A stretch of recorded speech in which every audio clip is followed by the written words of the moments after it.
Whoa, now I'm your boy Lambo Drew, and you are now tuned into another edition of the Leverage Show. I told y'all we got another hot one for you guys, man, and Lambo couldn't wait for tonight. I got my brother, man, brother Mo, aka Mozilla, man, coming to the Leverage Show for the first time. The whole crew's coming, everybody's man is coming, showing some love right here on the Leverage Show. So you guys do not want to go on ahead and miss this. I'm telling y'all what, man, it's been a long, great day for Lambo, but it's getting ready to be even hotter right now, man, because my guy Mozilla getting ready to come and bring it, man. But before he comes on, you guys want to definitely go on ahead, make sure you're liking, you're sharing this video. Get this video out there. Get this video out there to the algorithm, man, that matters the most. And those are our friends and your family, your neighbors and your loved ones. Get it out there, man, because tonight is going to be a lot of information, especially if you've ever wanted to get into real estate. And if you ever really wanted to hear the ups, the downs, but also see somebody who is really winning, and his team is definitely winning big. So you guys definitely want to be tapped in and everything, man, right here on this Leverage Show.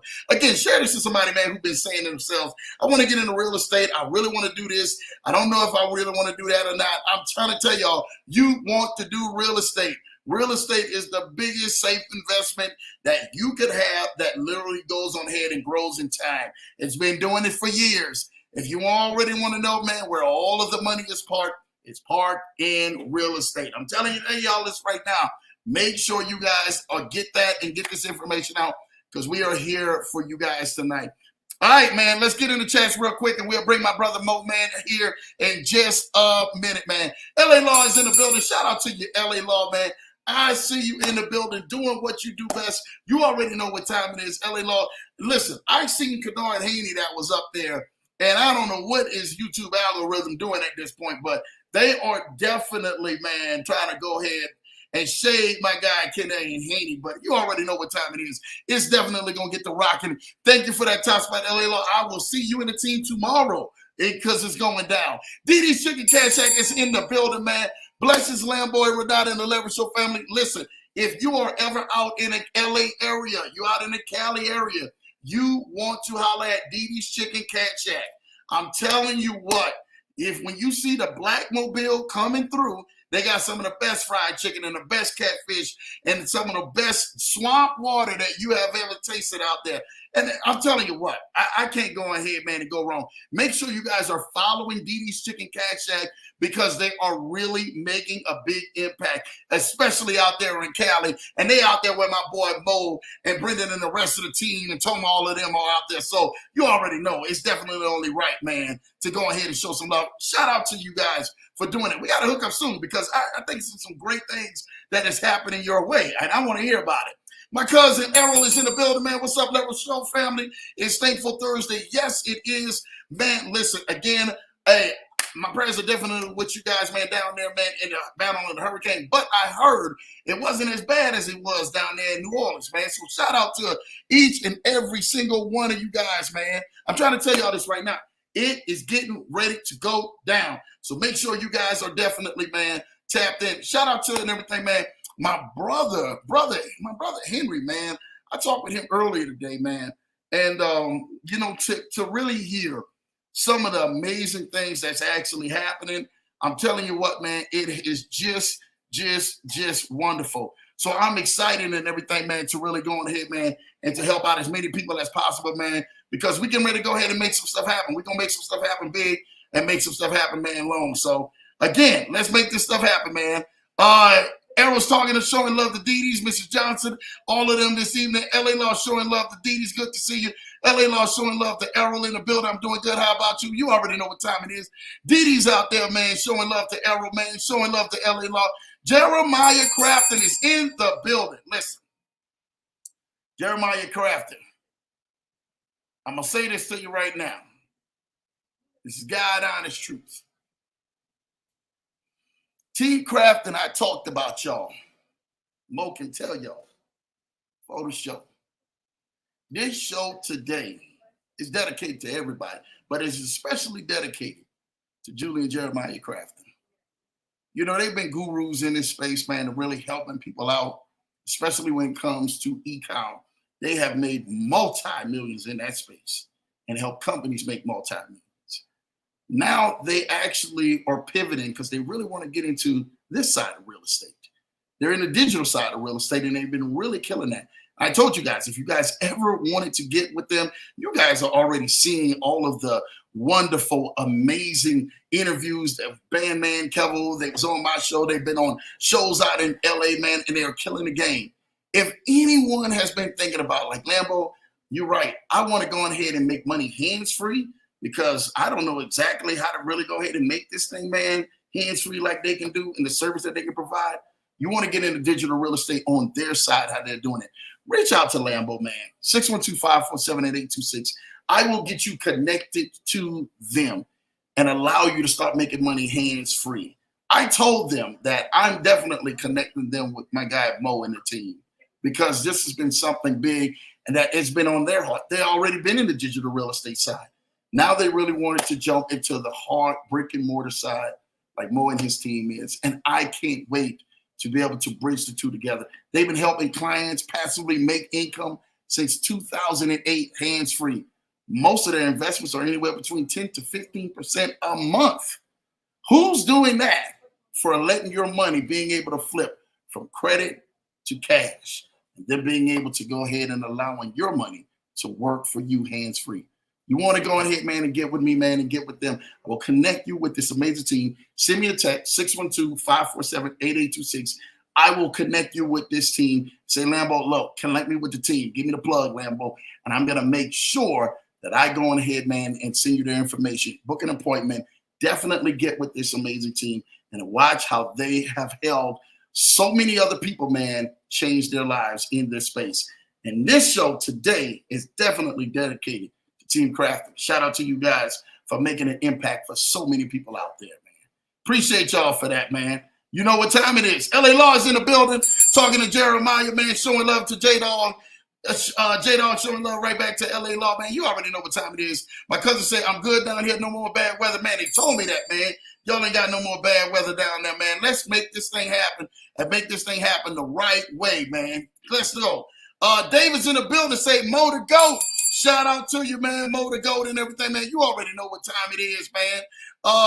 Unhaving Thoughts. Give me a shout out. Well, I'm going to give you a shout out, Unhaving Thoughts. Shout out to you. You definitely getting those thoughts and stuff like that in the building, man. I don't know. It's got to be for Mo's team. You already know what time it is, man. So shout out to Unhaving Thoughts being in the building.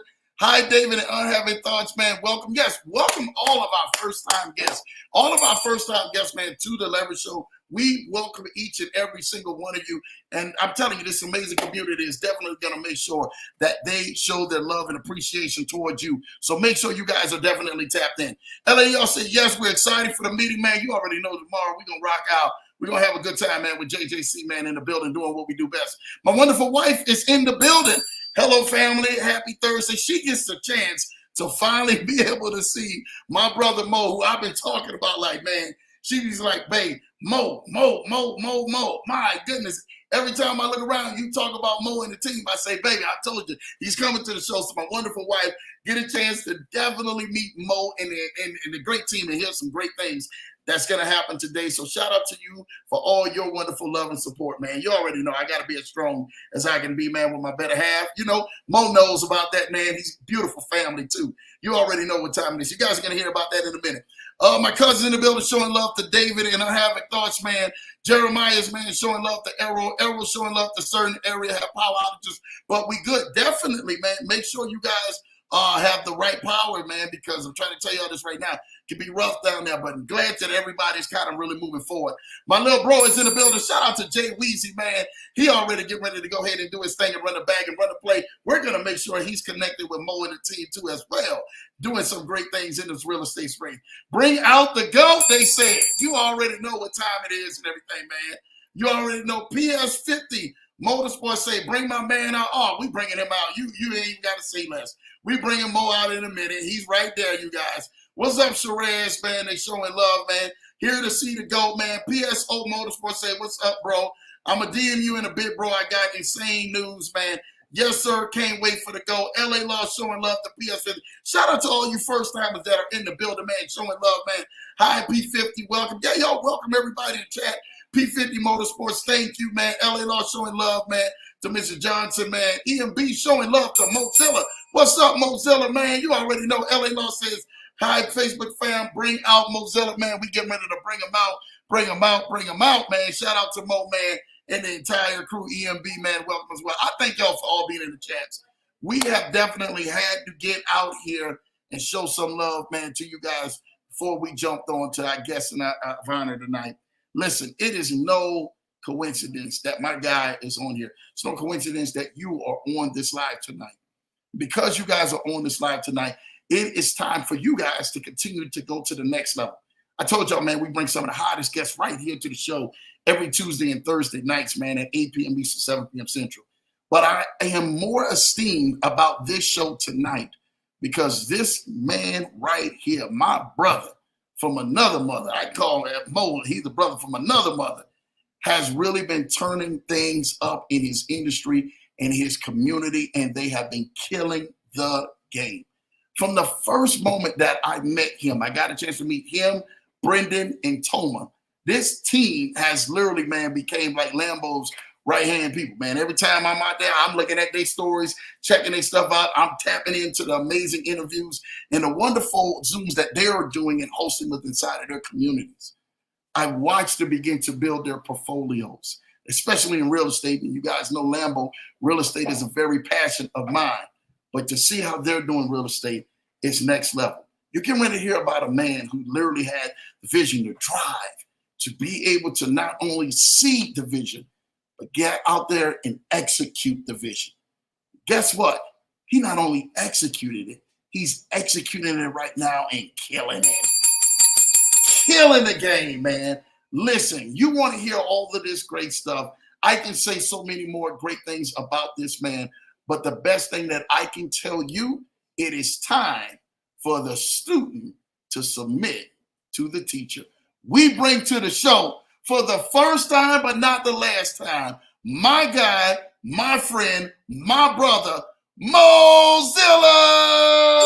Oh, yeah, well, appreciate it. Come on, guys. Come on now, Mo. You already know, man. Put it in the chat. Y'all welcome my guy, Big Mo, man, a.k.a. Mozilla, to the Leverage Show the right way, baby. Yes, sir. Yes, sir. Appreciate y'all coming in. And yeah, let's get it. I'm excited for this show. I'm excited to show you the real power of real estate and investing. And you know, I tell people this, if I can do it, you can do it too. Let's go. Yeah. Well, you're doing it at a whole nother level. Shout out to everybody, Bianca, EMB, man.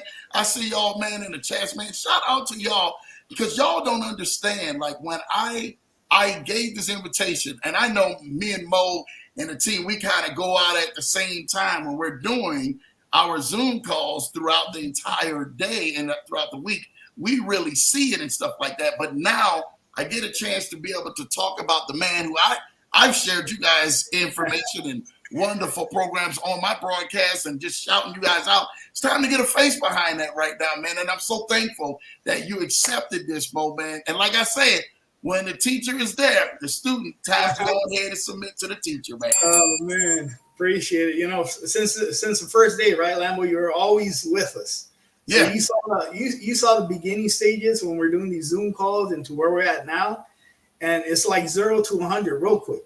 And when I tell people, you know, you could change your life in less than a year, it's possible, right? As long as you follow the process, you got the steps that's needed. And if you line yourself with the proper people and mentor, I'm telling you, you guys can go places. This is no joke. Dude, not just no joke. You listen, going places big and fast. Listen, when you know how to do it right? Oh, yeah.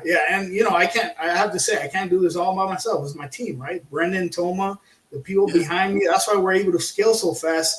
And shout out to all my investors out there. We're going to talk about that because, look, you know, you might have capital to do 1 or 2 flips, but for you to scale, you need a community, right? Yeah. To invest with you to scale up. And that's the secret to this game is I'm not just winning. I'm making sure everybody in that table that's sitting with me also eats. Shout out to Mo, man, making sure the whole team eat around here, man. Now that is game-changing advice because, we see a lot of people, especially in the social media side, where they just really want to show off themselves. They don't want their team to win. They want nobody to outshine you. Was that something when you were just starting this off, or this is something that has actually been your whole life to really helping your brother or helping the next man win? It's what can I say? It's part of my religion, right? You got to help your neighbor out. That's what it is. That's what made me is a duty to help your neighbor, to spread the knowledge, because I say, hey, you know what? Knowledge that's not spread is useless. What are you going to do? Take it to the grave? Right? I'd rather have my people win and do it the right way, because there's not, look, I'm doing what I wish that somebody would have done for me when I was younger. Yeah. I wish that I had a mentor or I had a big brother to show me how it's done. Yeah. Right? Yeah. But I'm giving that out to other people now because I want them to win. Yeah. Yeah. Well, you're winning at a big stage, man. We really want to talk about this, bro, man. I mean, has this been something that was always inside of you, man, coming up, man? Talk about the early stages of the mindset of Mo, or was it just something that, hey, I jumped into real estate at this stage in my life? Let us know. What? It started, I believe people have a transition where they switch their mindset when their back is against the wall, right? Either it might be you're at your last dime or last penny, and you're like, hey, how am I going to get money for my next meal? And you're like, I don't want to be ever put in that situation again, right? So for me, it was like my back was against the wall where I had nothing to do but just go up from here now. So I went all into real estate. I educated myself. I'm like, hey, you know what I'm going to do is everybody I talk to, as far as people that have wealth, it's associated with some type of real estate, as far as owning real estate, investing in real estate, buying whole rentals, doing flips. All these people that are doing good for themselves, they're tapped in real estate. So let me learn that game. Let me learn something that I'm able to do, still working my 9-to-5 job, and make that income where now I could invest more of that money into it and just grow it faster and faster. So for me, it was a time in my life where, hey, I wasn't happy in the situation I was in, right? I had to do something. And for me, I had 30K saved up, and I'm like, this 30K, I'm gonna just put it all in. I'm gonna put it all into real estate, buy my first property, investment property, rent it out, and see how it goes, right? Because what's the worst that could happen is I lose that money, I'm still gonna be in the same situation. But if it works out, man, let's go. Let's switch it up, right? It worked out for me. And now I know the blueprint of, you know what, if I keep doing this, it's not easy. It's not something, an overnight success, but the deeper dive you get into real estate, you find out that it gets a lot easier. Yeah. Now you can leverage more. You can start using other people's money. You really don't need your own money, right? This are things that they don't teach you. So you mean to tell me, Mo, we're going to tackle that myth tonight that you can... Oh, let's go. OPM? Let's go. Oh, we'll get to that a little bit later. We'll get to that a little bit later. Let me just throw this out there, right? Let me just throw this really quick out there. You do need money to invest in real estate. That's a fact. You need money. But it doesn't need to be your money. Oh, well, hold on, Mo. Hold on, Mo. And I'm about to give you another solo shot in a minute, man. So when you say... most people have the misconception that I need a lot of money. You talked about having your 30K, and I'm going to put my 30K in here, and I'm going to go all in. I know there's been a lot of people that put money into things, and it just never worked out. What made you so confident that, hey, I'm putting my last into this regardless, and I'm just going to go ahead and see where this takes me at, Mo? Talk to me about that mindset. Before I started real estate or investing in real estate, I studied a good 2 years because I didn't want to lose that money. I educated myself. I'm like, if I'm going to go all in, I want to make sure that I'm protected, right? I'm not just going to put in 30K and just hope for the best. I'm going to educate myself and see what the cash flow is to service that debt. Whatever's left over is going to be my profit, right? But I had to run all these numbers back and forth to make sure it made sense. Because if the deal didn't make sense, I didn't just want to rush into anything. So it was just a year and a half of good, just studying the market, studying real estate before I even put in a dime in there. So hold on, you're telling me that you studied. You just said, nah, I really want to study how this thing goes. Let someone know out there exactly what it was that you studied. How do you study? And how do you know what the right things is to study out there? Because there's a lot of wrong studying when it comes out of here, right, Mo? 100%. I'll say, you know what? The number one source is YouTube University, right? Yeah. YouTube, check out these videos, but at the same time, real estate is a business. Yeah. And within a business, there's different categories, right? So you got to find a category that best suits your lifestyle and how much time you can dedicate into it. You could go on to fix and flips. You could do buy and hold. You could do sub two. You could buy land. You could start flipping land, right? You could do just passive investments. You could do syndicates, right? So you gotta. That's why it's very important for you to study to understand which vehicle in real estate you really want to get into and what your expected returns are.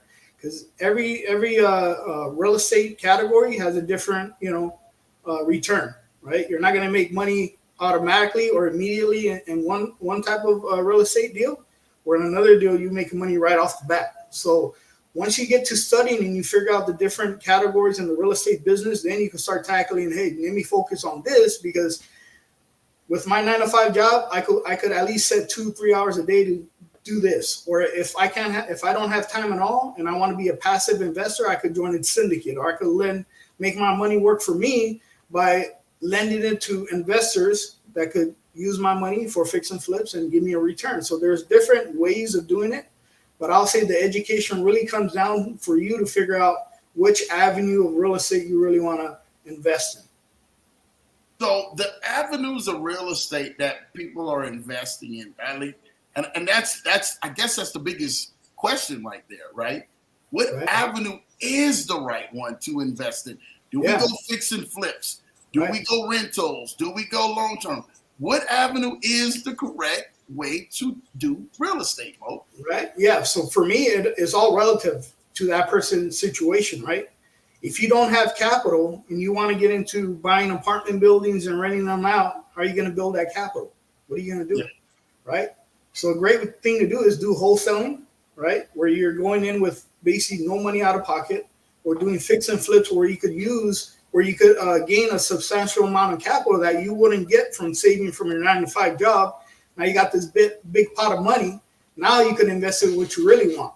Yeah. Right. So basically, if you don't have that capital, how do you get that capital? Right. So now you go into wholesaling, you go into fix and flips, you sell that property instead of cashing out $50K on a flip and going buying that new Mercedes Benz. You put that money back into play. Right. Now you grow that pot a little bit bigger. And when you get enough money stacked up, now you could actually go buy rentals. And now that money that you just created is passive. Rentals are just going to pay you every month. You're not working. You're not trading time for money anymore, right? Yeah. Financial freedom. That's what people want, right? If you really want it, this is a little bit of sacrifice you got to do.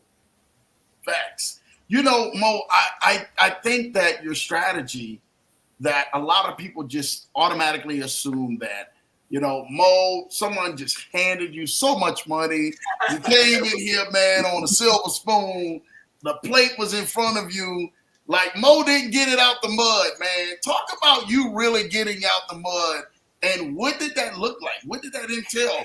Was that something that you guys had to take a loss at times, or couldn't do? Personally, for me, like you raised up a great point. Coming from money is nothing. That's not my story, right? Come on now, tell them your story, Mo. Go ahead. First generation Bangladesh. My parents immigrated here from a third world country, right? First college graduate, right here, right? Got my degree in electrical engineering. Went to school, got a job, found out that I don't want to do this for 65 years and retire and then enjoy the last 10 years of my life. I got to do something else. I don't want to be in the rat race, right?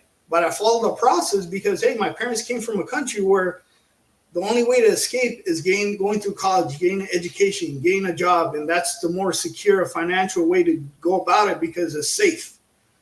But then I didn't want to be average because I felt like, hey, you know what? I need to make a name for myself and my last name and my family's last name. I got to do something greater than that, right? I want to just go to school just like everybody else, work a 9-to-5, and then come home and just live for the weekends. That's not what I was about, right? And I figured that out a long time ago. But the thing is that was always in my head, but I didn't know how to get there. The best thing is for me is able to find out now how to do it, getting that education, right? Educating myself in real estate where, hey, now I don't need to trade time for money anymore. I could have real estate, have my rentals pay for my lifestyle, right? And that's what everybody wants to do. So my story is basically I'm coming here from a third world country, you know, at best middle class, right?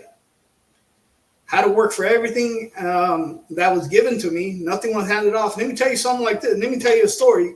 When I graduated college back in 2010, it was during the recession. College degree, bachelor's degree in science and electrical engineering. Couldn't find a job. Couldn't find a job with a degree, right? 2 years, couldn't find any job because the economy sucked. Working at U-Haul, making $8.50 with a college degree. How do you think that made me feel?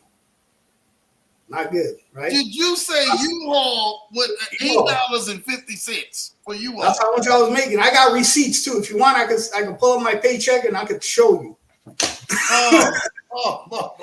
Now you telling me that, hey, I can't relate to people because they got money. I got a McLaren. I can't relate to him. I'm sure you could relate to that story. Yeah, I came from the bottom. Some people started higher than me, right? I'm making $8.50. You might start making 10. You're up one already. Yeah. You know what I mean? Yeah. It's like for me, man, let me tell you, for me, I don't relate to people that have money because that started with money because that wasn't me, right? Yeah. I relate to stories like you, Lambo Drew. I know your backstory, but you know, with off the mud, basically out of the mud, right? Rough. And like if you can do it, if I can do it, everybody can do it.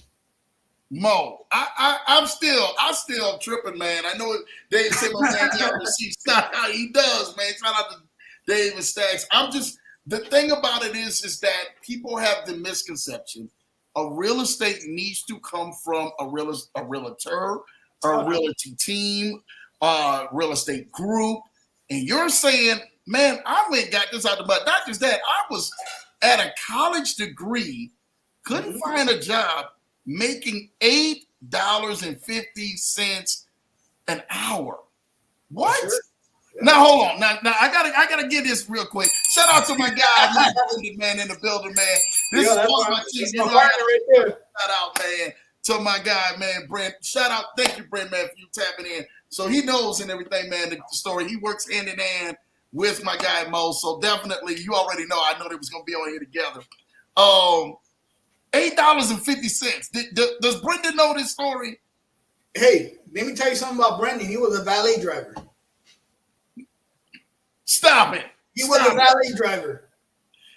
Brendan, you was a valet driver? You put it in the chat. So let me know if you was a valet driver or not. Lambo needs to hear this, man. Lambo needs a valet driver.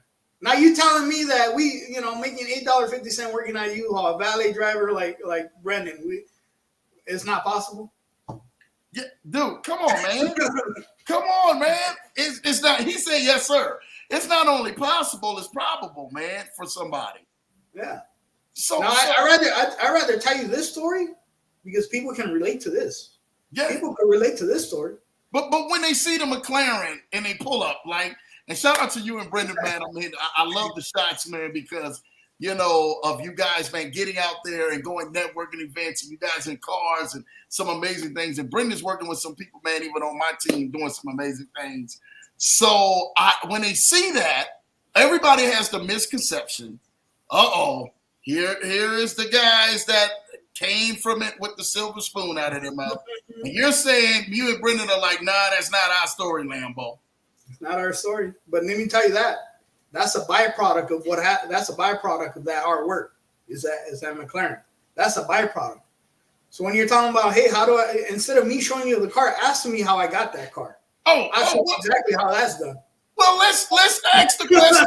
Let's ask the question. Since we all here, shout out to you, Dave. David said how much you bench, by the way, man. That's the real question. Not as much as I used to. Let me tell you that.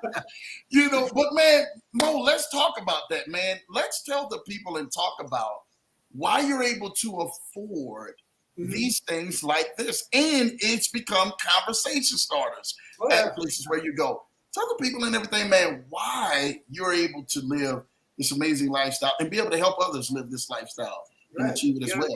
It's pretty simple. Is this is what the rich people do? Is they make sure when they buy liabilities, it's paid by assets, right?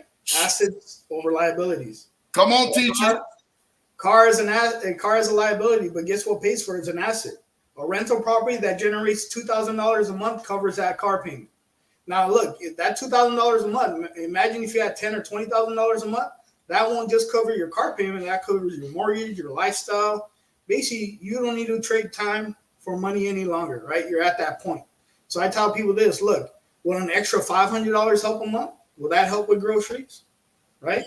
It'll make a big impact, right? $500 a month will change somebody's life, basically, right? It doesn't don't equate money to success because it's all relative. Like for me, maybe $20,000 a month passive is something comfortable for me. Somebody else, it might be just $1,000 a month, and they're fine with that, and they stop at there, right? But the key is you have so much time in the day, you can't keep trading time for money anymore. You're at a point where you're going to get older, you're going to have kids, you're going to have a family, you want to spend time with them than actually going to work and spending all your time at work and not creating memories, right? So if you're able to build those assets that pay for experiences, your lifestyle, liabilities like cars, that's the key. That's the key to all this, right? And I want to thank you for you really putting emphasis on that, Mo, because I think that people automatically think, oh, he's got to hit the lottery, or somebody went on head, man, and did something. I don't know what he's doing. He's doing something real big, but you are doing something really big because you set the game plan up to let the assets take over your liabilities, right? And more people are in a position, and Lambo sees it throughout the day because I'm the one that's helping people clean the credit to get the stuff up in my team. And we get all the liabilities off that they couldn't handle so they can get back to the assets, the cash flowing assets like this. I talked to you about the beginning of the show. Remember, I was telling you that, the last 24 hours has been really hot for Lambo, right? Because the video drop, shout out to my guy Credit Plug for dropping that video. And it showed that we've been able to do a 7-day 3-bureau sweep that cleans everything off the credit, no matter what's on it. And that literally is resetting somebody's life in 7 days. Think about that, guys. In 7 days, you're basically, if you have a 500 credit score, now you're around 750, 720. To the eyes of a bank, they want to give you money. They just want to lend that out to you now. In 7 days. The game is not over for people. I'm gonna blow your mind. I'm gonna blow your mind. The video, when it dropped yesterday, I told you we've been booked all the way now to, as of today, to going into November. All the slots for appointments to come to look at the team and let the team assess them has been booked now to November in 24 hours because that got out. What I told people is that video shows, if you look at it, person was at a 400 and some credit score 7 days ago. Wow. Go look at the video. Receipts don't lie. Numbers don't lie. Remember who said I pull a receipts? I pull a receipt. They're now, that same couple now, that same guy now, he's at almost a 750 credit score within 7 days, man. From 490 to 750. Look at that. You got to ring the bell for that, man. The bell is ringing for that, man. The bell is ringing for that. But everybody's seen that. They say, Lambo, you and your team just talking. Remember, I told you, Mo, we used to only offer that for our very high-tier clients, for the athletes, the entrepreneurs, and the people, man, who were really doing some things, who were bringing in at 5, 10, 15, 20K. We had one guy, man, paid us 25, 30K for just that to take off probably about $3-4 million worth of debt that was on his file. He said, Lambo, I'm going to pay you and your team to go ahead and do it. And it was done that fast. And he said, Lambo, how are you guys doing this? How are you guys executing this on all 3 bureaus like this? I said, because we have systems in place. That's the same thing, Mo, that what you have done and put in place for you and your team. Shout out to Brendan. Shout out to Toma. Shout out to what you're doing, Mo. You guys each bring your own niche to this thing.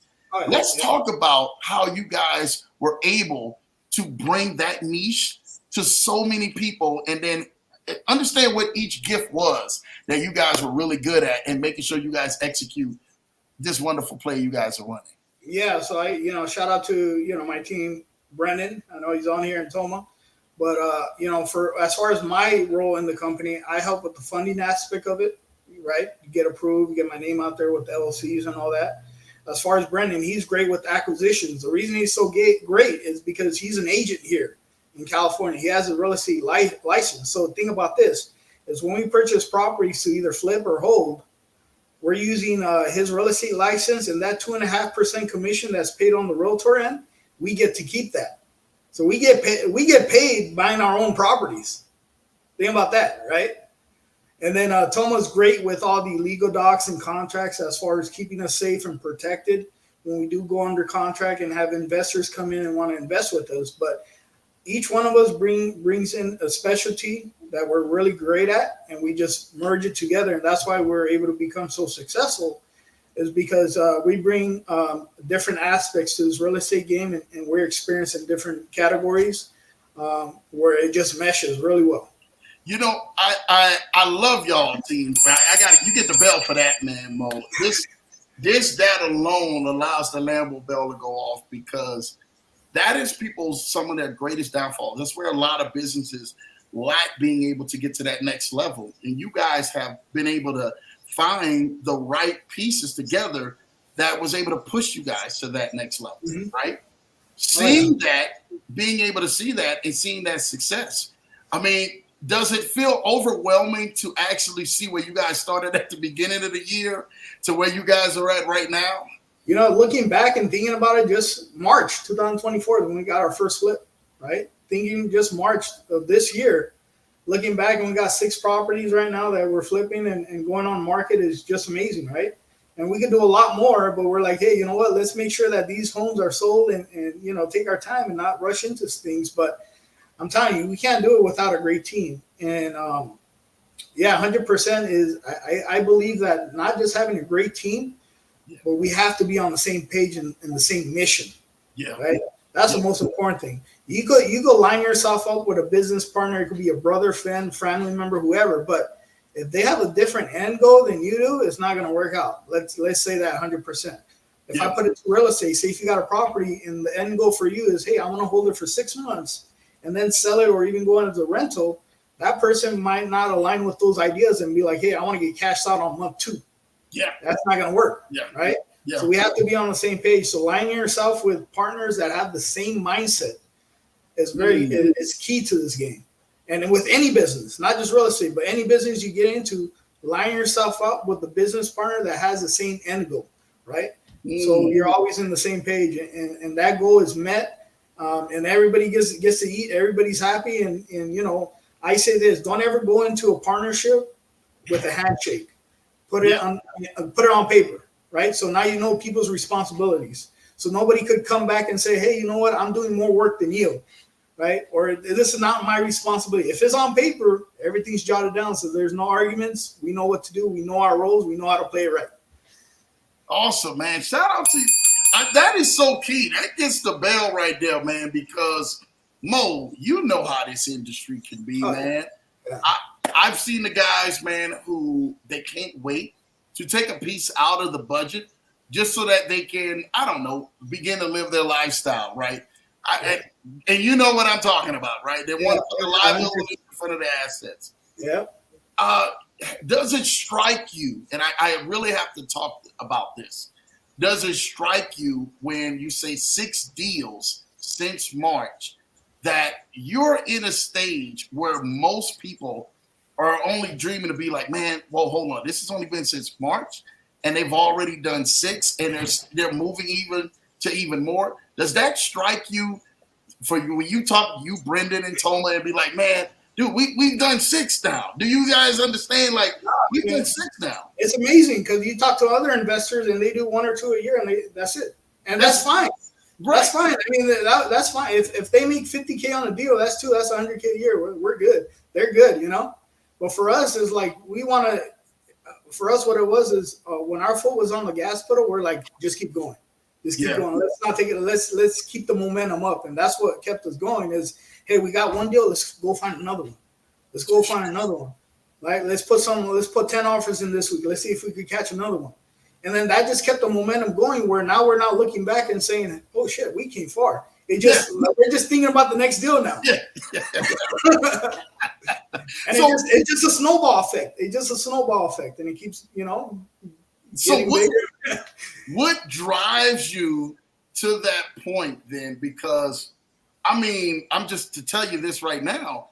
When you get the first flip, and I heard people say real estate is like, it's like really winning the lottery, right? You feel that excitement when you feel it the first time. Is that something that every time you guys look at it, like the excitement is there for the very next property, then the very next property, then the very next property like that? I get more excited looking at a good deal than looking at cars. Wow. I get excited at looking at a good deal than I do looking at luxury homes or what I could buy myself, because I know that deal is going to make me money. Yeah. I get more excited about the deal now, right? Yeah. When me and Brendan are looking at a deal and say, hey, this is the ARV, this is our purchase price, this is the rehab, and this is going to be our profit. Yeah. Oh, yeah, that gets me excited. Yeah. I think that, and I got to really say this. I think that when most people, when they're looking at that and they're seeing it, they're like, oh man, we got properties, we're doing this, we're making movement. Sometimes there is trouble along the ways that you may not even know. Could you talk to us about that? Because it's not always all highs. You had to have a few lows in there. And I've even seen, and we're going to get to a couple questions in a minute, I've seen where you guys even said, you know what, we're going to back out of this deal. Oh, yeah. Let people know, like, what's the right time to, when you see a red flag, to back out of a deal, Mo? And what does those red flags look like? Yeah, well, let me tell you one thing. It's not if you're going to lose in real estate, it's when you're going to lose. Oh. You're going to lose money. You got to be prepared for that. And a loss could be simply projecting a 50K profit, and now you're only making 10K. That's a loss. That's a 40K loss right there. That could be a loss, right? Or, hey, just breaking even on a deal is a loss because you didn't anticipate that, right? But you have so much cushion that you could weather the storm. So real estate is not about when you're going to lose. It's not about if, but when you're going to lose, right? But we try to get into every deal doing our due diligence. When we get into, say, under a contract, we go in there with our contractor. We make sure the scope of work is good. Now, if that rehab budget goes over our budget, we'll end up either negotiating with the seller at a lower price.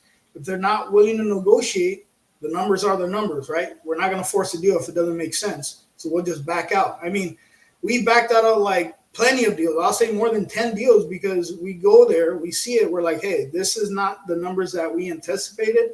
I'd rather not go forward with this deal and live another day and find something better. And the cool thing is one of the deals that we were going to get in Hollywood, it was going to be a 300K rehab because it was up in the Hollywood Hills, right? It had a retaining wall that had to be redone. That would have cost 150K alone because we're up in the hill. We got the Hollywood sign and all that. But we told ourselves, hey, if we get into something like this, we're going to dig ourselves into something deeper. And the profit is not as great as we wanted. We stepped away from that deal. We got another deal that's going to make us double of what we were going to make there. So you see, we are able to cut our losses and get into something bigger because the numbers are the numbers. If the numbers don't make sense, we don't want to force the deal at all. We just, hey, let somebody else deal with it. Yeah. But we got to talk about that because that comes with expertise and you being able to see some sort of wisdom along the way. I mean, was it something that you, Brendan, or even Toma, man, decided to say, hey, man, y'all, this is not working out the way that it's working out. You guys see this, or was it, whatever was spotted? I mean, because that's amazing to back out one deal and then you're making twice as much more on another deal that has everything better in you guys' favor. So that just shows you that there's always opportunity, right? Don't say this is the only deal I have and try to force numbers. What we see is, we see it as an eyes of an investor. Plus, we have our numbers too real strict. Like if we say, hey, the rehab has to be within 100K and we go over budget, that throws everything off. Wow. That throws our, profit margins off. Instead of now making 10%, we're down making 8%. That also throws out that now the risk tolerance is a lot higher because if we don't sell it at a certain price, we can't pay back our hard money lenders in time. Yeah.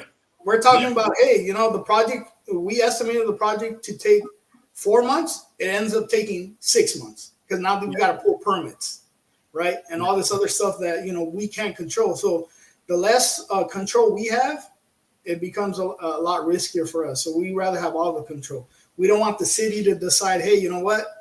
Yeah, we could get you permits, but you're on our schedule now. When we decide that, So like all these little things go into it, and we see it as, hey, what is our risk tolerance? Do we really want to push this deal through and only make 100K or 50K?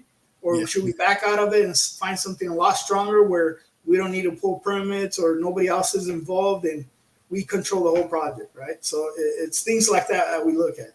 Now, how do you find those deals that you're not going to be good to pull those permits and you're not going to run into those roadblocks where things are actually delayed? Right. So we ask the professionals. I'm not a contractor. Talk to them about that. Look, I don't even have a real estate license. And like people say, you don't need a real estate license to invest in real estate. But I go to the professionals. I go to realtors.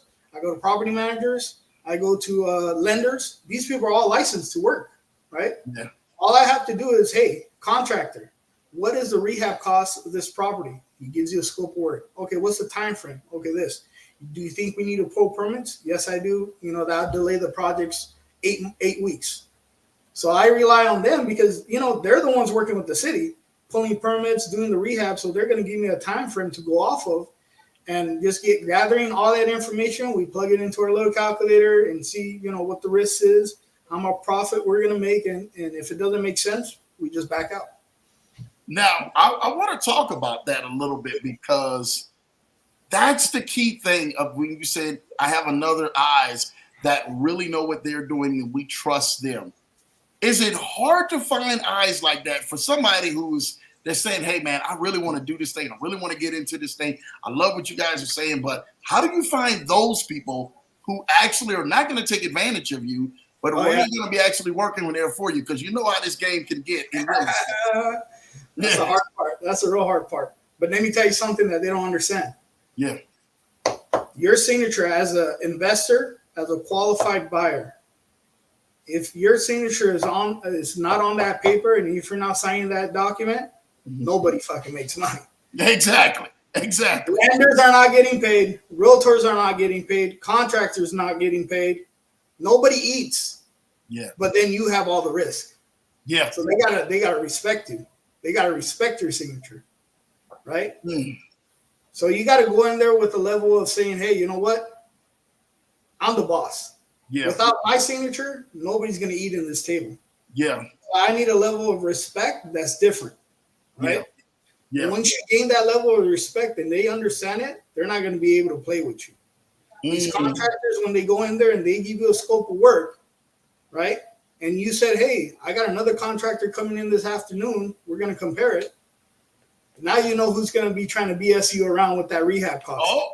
So hold on. So the trick is you guys hire multiple contractors, not just one contractor to go in there and take it. You got to take at least 2 or 3 because you got to keep them honest. You got to keep them honest. Wow. Because if one contractor could do it for 50K, another contractor could do it for 70, where did that 20K difference come into play? Yeah. You tell me where that, now I'm going to go back to you and be like, where's this difference of 20K? Explain that to me. I need it broken down by line item, right? Because that 20K, they're going to just end up pocketing it, right? If you don't check it. And that's what happens with a lot of newbie investors that just get into the game. They're just going to trust everything that comes out of the contractor's mouth, the realtor's mouth, the lender's mouth. Because at the end of the day, they want you to buy that deal because they're going to get paid.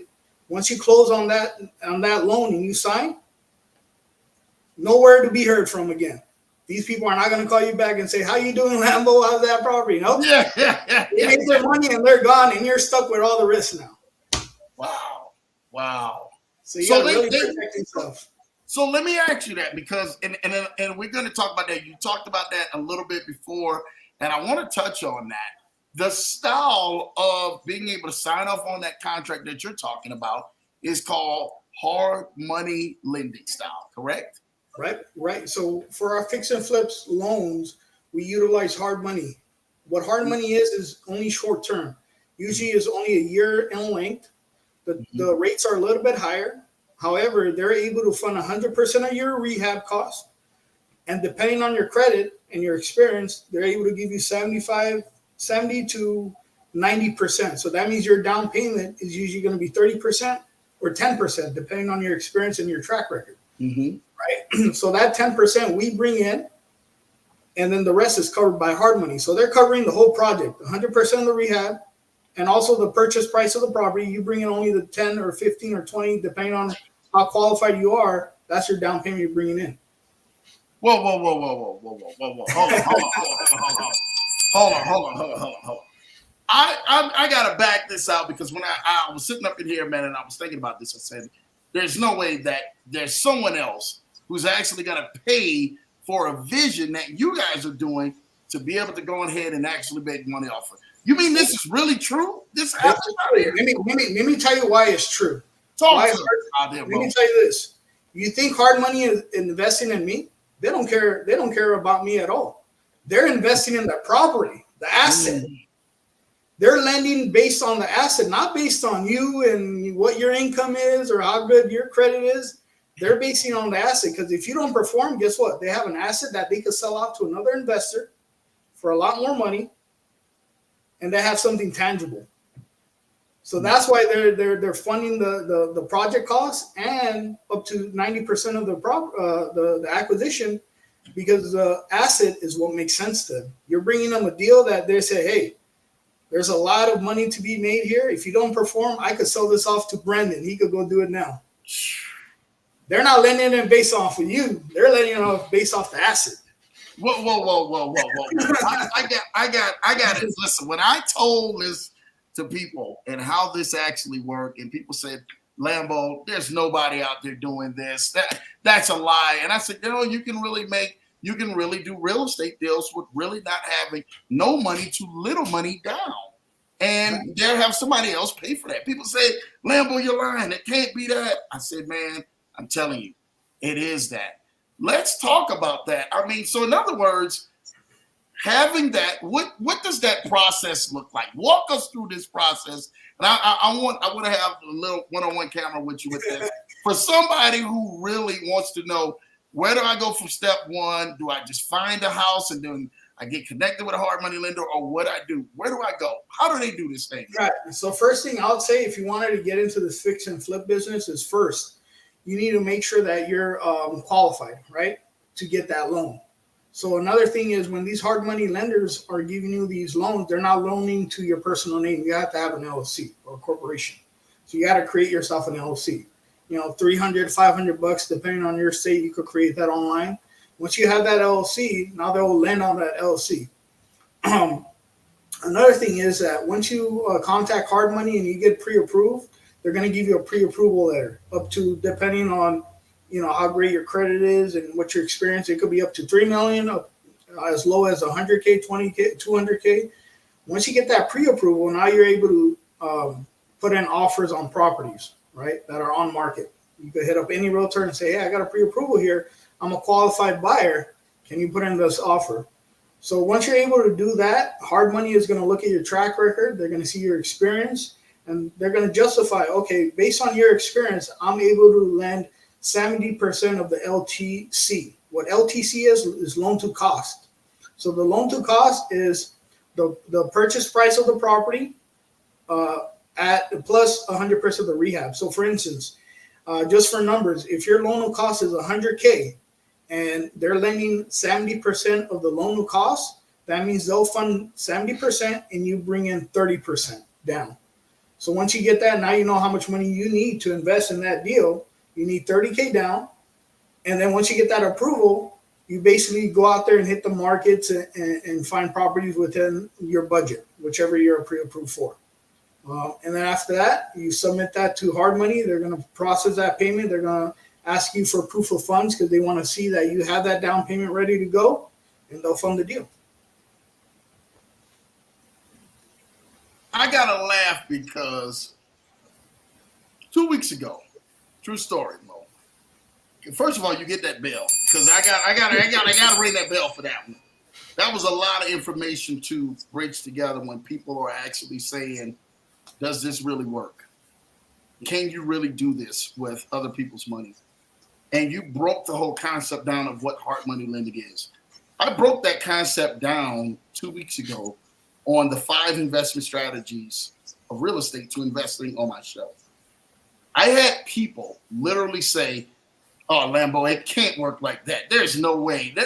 There's no way possible that would work. That there's be a company that will actually lend just on the valuation of that property and me flipping it and then saying to themselves, hey, no, we'll lend to you because we know we're going to make money off of that whether you do it or not. We can give it to somebody else and know that they're going to do it." And people were saying to me, Lambo, that can't be right. And I'm saying, no, there are some amazing people who are out here who are using this strategy for so many fix and flips around the entire world. I had to tell this to everybody. I said, man, I'm going to bring an expert to the show. And I was a surprise expert who's going to be able to show you and tell you guys about that, but also be able to tell you guys exactly how to do it if you guys want to do it. Yeah. You guys mastered this down because one key thing that was missing from what I said was, and I even told people, I said, hey, you guys, they give you more money and it's more easier the more you get a track record right underneath your belt. Right. You mentioned that, Mo. You said, hey, at first, it may not be all boom, all the way down. The terms may not be, there may be a little bit more higher terms where you may have to deal with a little game. Yeah. Talk about that, how building a track record is actually great with the hard money lending side, and then being able to actually get your portfolio up where they're able to lend to you even more. Yeah, so basically when you first get these hard money lenders, they're going to ask you, hey, how responsible are you with this money that I'm going to lend you? If you haven't shown any proof of, hey, I've done flips before, your terms are going to be a little bit worse, right? You have to bring in more down payment, have more skin in the game. When you first start, they only would lend 70% of the LTV, but after a few flips and you working with them and you create that relationship, you're able to get 90 to 95%. So you're only bringing in 10 or 5% down now, right? But then a lot of people say, hey, how do I build a track record, right? There's a way to do it is you can JV with somebody that has done flips and use their name and use their track record, and now you get good terms. So there's ways around everything. You could JV with somebody else that done a flip, be like, hey, can I JV with you? Since this is my first flip, instead of doing 50-50, I'll give you 60-40, and I'll handle everything. I'll do the project management. I just want to use you as reference for this track record so I get better terms. But after that, now I'm off and running. I already got that experience now. So once you give them that 60-40 split, the next one, you could probably do 50-50, and then after that, you're on by yourself. You from 70% LTC, you're now up to 85. So instead of bringing 30% down, now you're bringing in 15% down.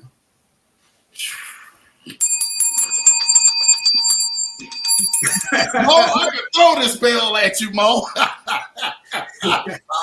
Mo, you just dropped so much game right there for so many people who are like, what? Like, I didn't even do, that was a lot of game that was dropped that you just went on ahead and you brought fire to this leverage show. Oh my goodness, round here.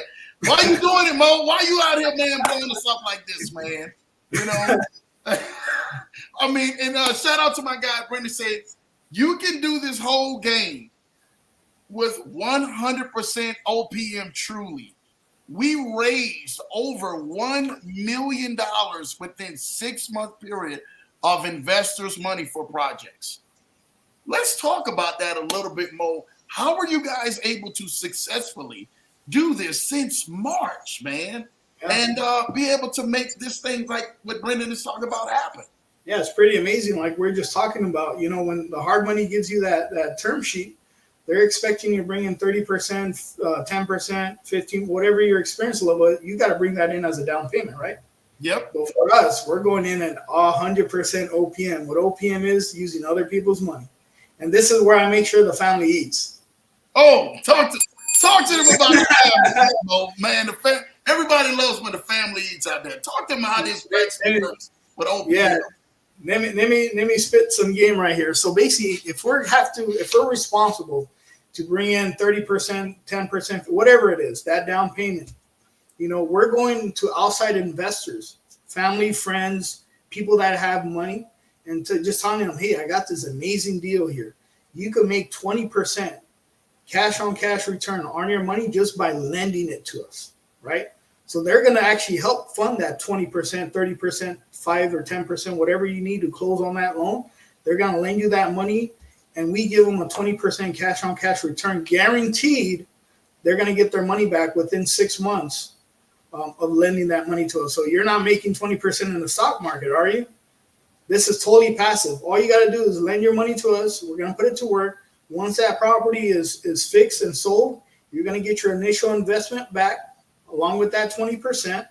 And you didn't do anything. You didn't even lift the hammer. You didn't even lift the nail. But what you're helping us do is you're helping us close more properties. That's how we're getting 6 properties in under, a year, right? It's because we're utilizing other people's money, and we're making sure that they're making money too. And they don't have to be involved as far as rehab, construction, anything like that. They're just lending us their money, and we're putting it to work for them. Lambo has left the building.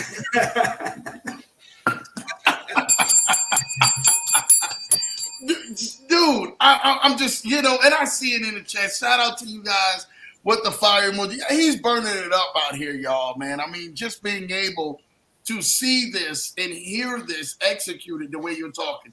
You're saying that investors, or even someone who's a potential investor, can actually say, hey, Mo, we want to highlight you and your team.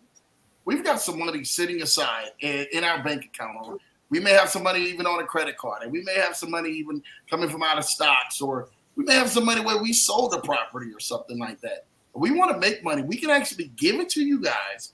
And you guys are able to make a return on an investment on our money that we give to you? Guaranteed.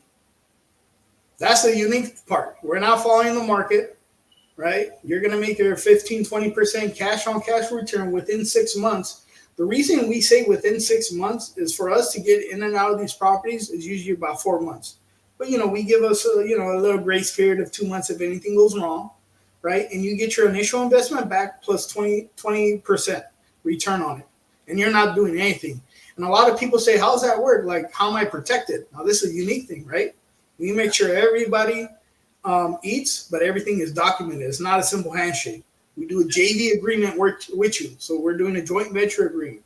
We're also having you sign a promissory note saying that, hey, within this term, 6 months, you're going to get back 20% on the money you lent to us, whatever that X amount is, you're going to make that. That's a promissory note. You can take that to any lawyer, get that reviewed, right? And the third and most important part is we put you on the title, on the deed. So if anything goes wrong, if something happens to the property, you have ownership of that property. So you could take that property off our hands if we don't pay you. You have an asset. Yeah. You don't care about your 20% return. You got more money in that house now. Yeah. You could sell that off by yourself and make a lot more than 20%. Come on, man. That's how we protect our family, our friends, and people that want to invest with us. So for them, they're looking at us and they're saying, this is a no-brainer here. I'm guaranteed my money. I got 3 documents that is signed and notarized saying that I'm going to get paid back my 20%. Guaranteed. Nobody could guarantee anything, but I could guarantee you this, that you're going to get your money back. Listen, this is the game people wanted to hear on the Leverage Show. This is the gems. This is all the hot sauce. When you talk about the sauce, that fire, those actual boulders that are dropping, like really, this ain't nuggets. You dropping mountains now, Mo. You're dropping mountains, man. Like, here, y'all, take this mountain on the Leverage Show, man. You out there in Denver, take this mountain, Lambo. You understand? You need more mountains. Do you understand that right there of that guarantee, most even companies won't ever be able to guarantee investments like you guys are doing, and then being able to say, now, we're not only going to talk about it, we're going to put our money where our mouth is. Here, we'll put your signature even on the title. I got you. Don't even worry about it. And guess what? At the end, if we can't sell the property, the first 2 people that are getting paid out, hard money lenders and the gap investors, and then we eat last. We're always the last person to eat on that table, right? So if anything goes wrong, guess what we can do? We could always do a cash out refinance because we bought the property so low. There's so much of that sweat equity in there. We can take 30% off out of that property, and we could pay you guys off, and then we'll deal with that problem. So what if people ask me, what if the property don't sell? I'm going to cash out refinance and pay you off, and you're good to go. We'll handle the rest. We'll put it on Airbnb. We'll do what we got to do, rent it out, and when the market goes back up, we could sell it. But we haven't had that issue yet. So I'm with Julie on this one. Mike drop. I mean, it's just I'm just saying, hearing this, man. This is what shout out to Jose say. My brother Mo dropping jewels, man. The KS family. Listen, man. This is like when I'm hearing this, and when most people are hearing this side of real estate, they've never heard this side of real estate, and this is new and unfamiliar. So many people who are out here in this space. Now, Lambo knows a thing or two about this. That's why me and you can talk, and we can and then show this to other people, because this side is the side that everyone, and I would love to introduce so many people on this side of real estate than some of the other sides of real estate, the horror stories that you guys are seeing out there, Yeah. I tell people this in real estate: if you don't have money, but you have a great deal, you could find a funder. As long as that deal makes sense, somebody would invest in that deal because you brought the deal to them, right? They'll invest in that deal. As long as the numbers make sense, they'll be like, this is how much money I'm going to make. I'll put my money where my mouth is. Let's go. Let's run it. You're not investing in me. You could care less about me. You're investing in that deal I got. That's where the money is. Yeah. And I'm bringing that to you. Dude, that's what we want to hear and everything, man. Because we're trying to do that, man, of being able to make your money work for you. Make your money be able to get a residual income for you, or return on your investment. Shout out to NBA say it's really important because you can do 1 or 2 flips, but you're not going to live off of $100K. That's another thing. Let me tell you something about that, right? For me, this is my game plan, is I'm doing flips to build that capital, which I don't have, right? That capital. I'm going to use that capital and buy rental properties that I can live off of. Yeah. Passive income. Woo, boy! I'm trying to tell you, Mo, Wait! Another gem. The money I made from flips, I got to pay taxes on it, right? Yep. Not if I do a 1031 exchange to a rental property. Now that's a depreciation asset. Whoa! Mo, hold on. No, y'all don't even understand. Listen. I'm going to tell y'all this right now. If y'all are not even convinced to be able to hook up with this team, this man and his wonderful, amazing team, I don't even know what you're waiting on. But this right here is what getting ready to change the game. Mo, break that down, because this is a solo shot. This is something I want this to go viral on what you're getting ready to say, because a lot of people don't even know about this. Mo, go ahead, do your thing. Let's talk about that real quick. Let's do it. It's not how much money you make, it's how much money you keep. That's number one, right? So if you do make $100K in flips, right, that capital, if that flip was less than a year, you got to pay capital gains taxes on it, which could be anywhere from 20-25%, whatever that is, right? You got to pay capital gains tax. But what if you take that money that you just made, you do a 1031 exchange, you put all that money into now another property that you're going to buy and hold.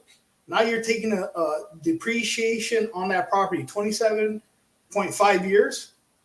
Your CPA could go ahead and do the math for you on that property. So now you're getting money back, and you get to use that money that you made from flips. You're putting in rentals, and now you're saving money on taxes.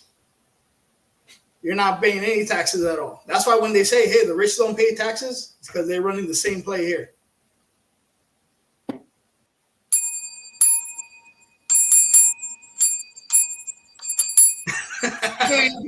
You see how the bell you see how the bell is for Lambo at this point, like that. That right, oh my goodness, that right there is being able to offset, right, and maneuver how and everything, man. You're supposed to maneuver, Brendan's in here, man. I know we're gonna get to him, man. Brendan, I got for you, brother. I see you in the comments, man. This is the reason why I switched from retail to the investment side of real estate. I always saw so many great deals, but didn't understand the OPM method at the time. He didn't, right? But then when he understood it, it just changed. But let's talk about that, man, about not understanding the OPM method. And then once you do understand it, what are the good things about when you do understand it that you can actually really go ahead and leverage and do some things that'll open up doors for you? Well, let me just I'll talk for Brendan here. But when he first started in the real estate game, he was just a real estate agent, just a regular agent, driving families around to find their forever home. He probably might be in the road for a good 3 hours a day just showing homes, right, to your average buyer. Now, those average retail buyers, they have a lot of emotion. The wife doesn't like the kitchen. The wife doesn't like the layout. Oh, let's go see another house. Let's go see another house. The unfortunate part is, as a real estate agent, you're just driving around and you haven't made any money yet. But now these emotions are attached to that property that are not yours. They're the buyers. So that buyer that you're taking around for months and months and months might not even buy a property that year, right? So you just lost a lot of time as far as a real estate agent. But when you come to the investment side of things, there's no emotions. If the numbers make sense, you buy that property. So now you're not relying on other people about your income, because you're not hoping and praying that, hey, I hope I sell this property so I make that 2.5% commission. You're buying these properties for yourself and investing in your own deals because the numbers make sense. So once you understand that as an agent, you're like, man, I could have done this a long time ago. Boom. Oh man, this is good, dude. This is good, man. I'm just in my own zone right now. Y'all gotta forgive me, man. Brendan says, at worst for us, if the property is sold at a loss, we can use that to defer on our taxes on deals we do make money on. That does not hurt our investors because they already got paid out. Talk to us about that, Mo. Yeah, so like Brendan was saying, when we do our cash out refinance, we pull that money out. We make sure we satisfy our investors' deal because there's a promissory note. Everything is satisfied. So they're taken care of. They're out of the picture. Hard money is taken care of because what we do is, remember, hard money is just a short-term loan. It's about 12 months, and you're paying about 10% to 12% interest, depending on your history, right? So our plan is, hey, you know what? If this property is taking long for us to sell, we're going to flip that loan from hard money now to a DSCR or just a conventional 30-year mortgage, where that 10 to 12% interest rate now goes down to 7, 6%, whatever the prime rate is. Now you're saving a little bit of money on the monthly payment, but now the hard money is out of the picture. The investors are paid out. They're out of the picture. Now that's a property that we have to deal with. So what we plan on doing is putting those properties in the market for rent. So now the rents are actually taking care of the mortgage, the insurance, the property taxes, all that. It might not cash flow, but as long as it's breaking even, we're not servicing that debt out of our own pockets. And when the markets go back up, we'll put it back on the market for listing and sell it. And just, hey, if we don't make like I said, real estate, you're going to take some losses, right? So if you don't make that 50K projection profit and you just have to break even, then oh well. But then the investors, everybody got paid already, so they're happy. You know what that investors are going to do? They invest more money. Get me on the next deal. I'm waiting. That's what they're going to do, and that's what's happening. Oh, my God, man. Shout out to you breaking that down, Mo, because I do think that a lot of people, man, were trying to put it together.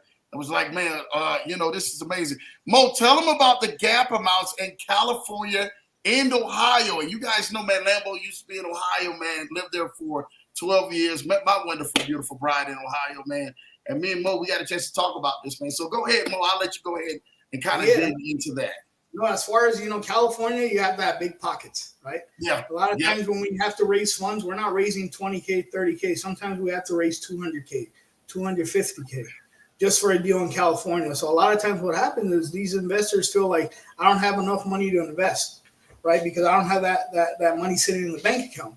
But what we do is we utilize 2 or 3 investors, and we're able to just gather everybody's fund and fund that deal for California. However, when you go to Ohio, where the average home prices is like a quarter of what California is, our gaps there is about 25K average, 25, 30K. One investor could fund the whole deal and he'll be happy with it. So for us, our plan and what we're doing today is we're transitioning over to Ohio because the money to play out there is a lot less, and we're able to do a lot more deals. Because think about this, Lambo. Then Brendan just mentioned we raised over $1 million, and that was about 6 deals. Imagine raising $1 million in Ohio and using that money there. That could have been 20 homes, 30 homes at that same price, right? So it's just about the scale of things out there. And it's the truth. Shout out and everything, man, to Central being in here, man. I know he wasn't going to miss this wonderful one as well. Julie said Michigan is the same. Yeah, it's another one. And I told you who this. First of all, we dedicated the show to J50 and J Dog, right? So this right here is something that I don't think that a lot of people, when they put things into real estate, that they really put together, especially being in certain different places all over the United States. Now, you guys shifting like this, like you said, you get more bang for your buck, Ohio, Michigan, other places like that, Pennsylvania. Is that something where you guys are saying, hey, future projects, we're going to shift more money into these arenas at this point because we really see the value in the growth? I mean, how do you guys get the actual expertise in those areas to be able to dominate and still do some of the most amazing, successful work like you guys are doing out there in California? Right. Yeah. So in California, when we started playing the fix and flip game here, we had to compete with a lot of people. I'm talking about if we find a property, we have already 10 offers to compete against. In Ohio, you're the only one. The competition is so less there, right? Yeah. For us, when we first transitioned to Ohio, and when we were submitting these offers, now they're so easier to get. We're getting offers accepted like easy. Where in California, we put in 20 offers, we might hear back from 1 or 2, right? In Ohio, like last week, we put in about 10 offers. We got 4 deals that probably might go under contract this week. Right? Wow. So that's 4 deals that we have properties coming in that if anybody wants to invest, they're going to invest with us in these deals. But the reason we also transition over to Ohio is the exit strategy in Ohio is a lot stronger. For instance, so talk. Oh, and we're going to get on that. I'm going to let you talk about exit strategy. Man, we got so much stuff to even try to cover, man. But the entry strategy and an exit strategy, what is that really? What is that really of an entry strategy and an exit strategy? And how do you really execute that to be able to go on ahead and make profit? Because I was talking with my oldest brother today. Shout out to my oldest brother, Henry, man, who I was talking with today, man. And I was telling him, man, him and my other cousin, I was like, dude, real estate, man, well, this is the lane of no, man. You can make a lot of money into this place if you know how to do it right. But there's a lot of people who don't know an interest or an exit strategy. Right. How do you actually get the right interest and exit strategy when actually performing real estate? So it's pretty simple. When we look at our price points, right, we look at what the ARV is. We always go based off of the after repair value, because then that gives us a lot of information of what the price we need to offer at, right?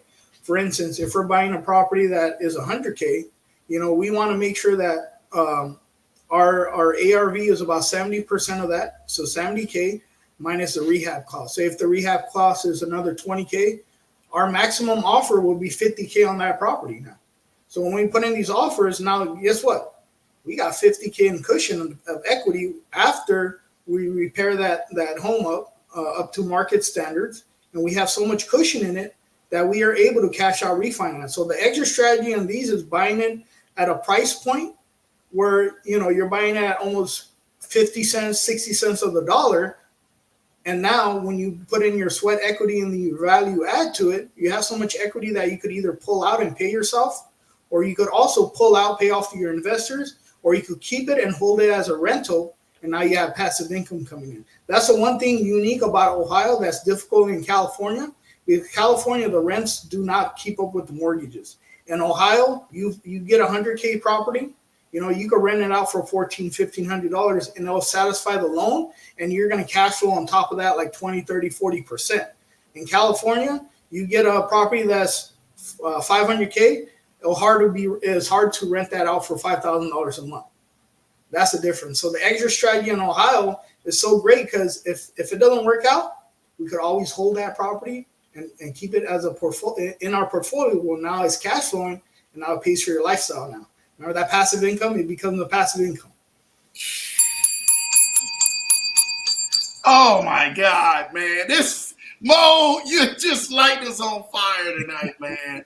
I'm just saying, man, it's Julie was right, man. We broke the bell, man. That bell has been broke. Mo done broke that bell.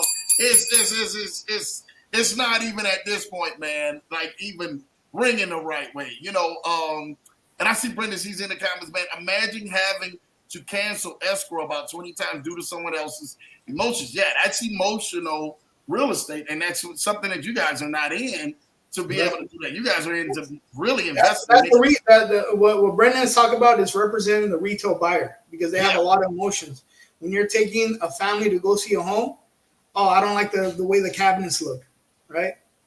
I don't like the layout. But as an investor, give me the most broken down, ugly home on the block. That's what I want because I'm going to fix it up and I'm going to bring the value all the way up. Yeah. Well, you're bringing the value, and that's the point. I think a lot of people are saying, like, how do you guys do it different than what other people? And I think more people are agreeing with you guys' style of investing because that brings music to everybody's ears at this point. Let me tell you this: a lot of people they just get infatuated with buying turnkey. When you buy a turnkey property, you're buying somebody else's investment now. They already put their sweat equity. You're buying it at retail price. You're not buying under retail. So where's the equity? Yeah. If something happens, you don't have any money to pull out. Yeah. You bought it at top of the market. You bought it at turnkey. You bought it as a retail buyer, right? Now you have to do the waiting game as far as the appreciation to hope it goes up. When we're buying these properties, we're creating the equity from day one. Yeah. From day one, we already have money in it. Dude, come on, man. That's what I'm talking about here, is that most people are not being able to see that. You guys are seeing that and then using it at a whole nother level. Yeah, we're using this 100% OPM method so that we can acquire rental properties with still no money out of the pocket, man. Yeah. That's huge. Hi, Julie. Shout out to you, Issa, in the building. 99% of investors still use their own money, especially for down payment. Infinite returns. Let's talk about infinite returns, Lambo Drew. Let's get on that, man, because you heard me pause and stop. I said, I want to see if you want to get on that. Look, infinite return. Are you truly making money on an investment property if you haven't even made the money that you put into it? For instance, if it took you $30K to get into that property and fix it up, you're not making any money until you first get that $30K back. After you get that $30K back, then you start making money on your deal. An infinite return is you get all your money back that got you to acquire that property, and any money after that, now we're making profit. People don't understand that, right? So for us, we're getting infinite return because we have so much equity in these properties. We're able to pull out our initial down payment, and now it's infinite return. We have no money in that play out of our own pocket no more. Everything that's coming out as far as the rentals is infinite. We just pull out our initial investment.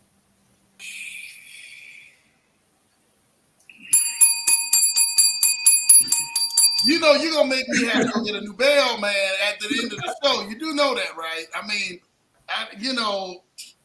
oh, my goodness. Mo, why you doing this stuff, man? Why you doing this stuff like this? I'm just being real. Shout out and everything, man. Henry Johnson said, man, shout out to that's my brother, man. Do y'all purchase properties in Louisiana, man? And I think I've seen down here, Mo said right ahead, yeah, we do not purchase in Louisiana. So why is that? Let us know why is that. I mean, one of the things about investing in real estate, right, let me tell you this for everybody here. Mm-hmm. You could invest in any market, any state, doesn't matter. You could go invest in California and Texas. Anywhere is a good deal if you buy the property right. So location really doesn't matter. Everybody's making money in real estate. It doesn't depend on location. What it depends on is, hey, are you willing to stay in your backyard or do you want to go out of state? Now, if you plan on going out of state, you better have boots on the ground and better have a team there. Like I said in the beginning, there's a lot of sharks in this game that's going to take advantage of you. You got your contractors, you got your realtors, you got your lenders that are going to say things to you that make it seem like, hey, this property is great. They're going to beautify their words and say, this is a no-brainer because they all want to get paid. But if you have boots on the ground, if you do your due diligence, if you know your numbers, you know that you're buying a good deal straight off the bat. So it's very important before you even go out and invest out of your home state to have, basically people on the ground working for you and telling you how that market is. And that could be as simple as having a realtor there that you talk to and say, hey, where are some of the good areas in Akron, right? Where are some good areas in Cleveland? What are the areas to stay out of? Because I've never been there, but you know the area better, right? And now we narrow down my search to that specific area. So it's really important to have people that you trust. Without that, it's going to be impossible for you to make money out of state because there's a lot of people just looking for you as an opportunity because they see money. They see dollars. And that's the one thing that, the ugly part about real estate is people don't tell you is they say, hey, you could go invest in Louisiana. The properties are $30K. Yeah, it's $30K, but, are you buying yourself a good deal or not? That's what matters. Yeah. And that's the thing. When it comes to real estate, a lot of people and everything, man, getting that first deal or the people who are really new to this, learning what is actually going to go ahead and benefit them and what's actually going to hurt them. And that's what we really don't want to. Julie says, do you ever buy foreclosures or just listed properties? I tell people this, as far as the real estate game, it doesn't matter the source where you get your properties at. I could get it from Lambo Drew. I could get it from the MLS. I could get it from foreclosure. I could get it from a sub-2. I could get it from a wholesaler. That all does not matter. What matters is the numbers, is your purchase price. So regardless of where you're getting your properties, if the numbers don't make sense, it really doesn't matter. I'll tell you this, 90% of our deals are coming from the MLS. The MLS is just public. Zillow.com, Realtor.com, Redfin. We just go on there and see the deals. The difference between me and you is you as a non-investor, you're looking at the list price. Yeah. I'm not looking at the list price. I'm looking at the price I need to offer to make that deal make sense for me.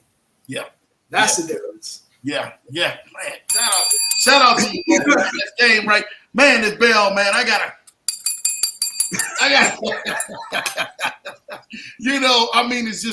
it's just game like that and being able to hear that. So if someone and we're gonna move on, we're gonna keep moving and stuff like that. I know we try to get through it. Shout out to you. He used to say music to his ears. He loves real estate, and I've definitely been telling him about you guys for quite some time. He's in Salt Lake City. Let us know about Salt Lake City. Is there any interest in Salt Lake City you guys have seen? Right now, we haven't even researched the area because our thing is we got to do that recon work, right? We got to go in there and really find out the good areas. But like I said before, any place in America is a good place to invest as long as the numbers make sense, right? If I could buy a property in Salt Lake City at a certain price and the ARV is a certain price and there's enough meat on the bone, we'll take that deal, right? So we don't want to stretch our wings too wide. We want to just focus on areas that, we have boots on the ground. So we could start, another thing is people like to say, hey, don't put your eggs in one basket, right? Yep. But guess what? Yep. I'll say put your eggs in one basket as long as you're able to control that basket. Listen, I'm just laughing at him because y'all are just in unison at this point together. Shout out to the Brendan, man. It's hard to lose if you have control of the project and you stay true to your numbers. That's facts. I think, and that's where a lot of people kind of lose it at because they don't have control of the numbers. They're trying to figure it out like, oh, man. They're trying to force a deal. That's what it is. People try to force deals all the time. If you try to force something and the numbers are not showing what the numbers are, that's not a good deal. If you have to force something, if you say, hey, the rehab budget is supposed to be $80K, but I think we could get it done for $100. that's not gonna work. Yeah. You know, you don't want to force those type of deals. Well, we ain't trying to force no type of deals like that. We're trying to force the deals that actually work and make money. Julie says, Lambo, you need a bigger bell like the Liberty Bell. I do. I'm not even gonna lie to you. I need the Liberty Bell because he's dropping it. That bell is on his way to retirement. Shout out to my big bro, man, Henry, man. Yeah, it definitely needs retirement, man, after the day, man. Shout out to my guy, Chris. Hey, my guy. I remember Chris. We was on that one night all together. Yep. Remember that, right? Yeah, he was on that call. Yep, he was on that call. Get a gong to Ray. Shout out to you, Chris. Lambo's going to get a gong, man, to Ray, man. For sure. It's hard to lose your control project again. Shout out to you, man, my guy, Brendan. What's the biggest hurdle you ran into with a buy and hold? This is something good. Well, let me tell you about what we're switching up this year, and what me and Brendan are doing is the acquisition is still going to be exactly the same. We're buying properties that are distressed and underperforming. So we're going to go in there and we're going to put that sweat equity to make sure the property is up to the standards, right? A lot of people, what they do is they buy rental properties, buying it turnkey or buying it off of other people's already flipped. So what happens is they think that they're buying a nice property that's already fixed up, but guess what? It might be just lipstick on a pig. You don't know how the foundation is. You don't know what's behind that wall. You don't know if there's a leak.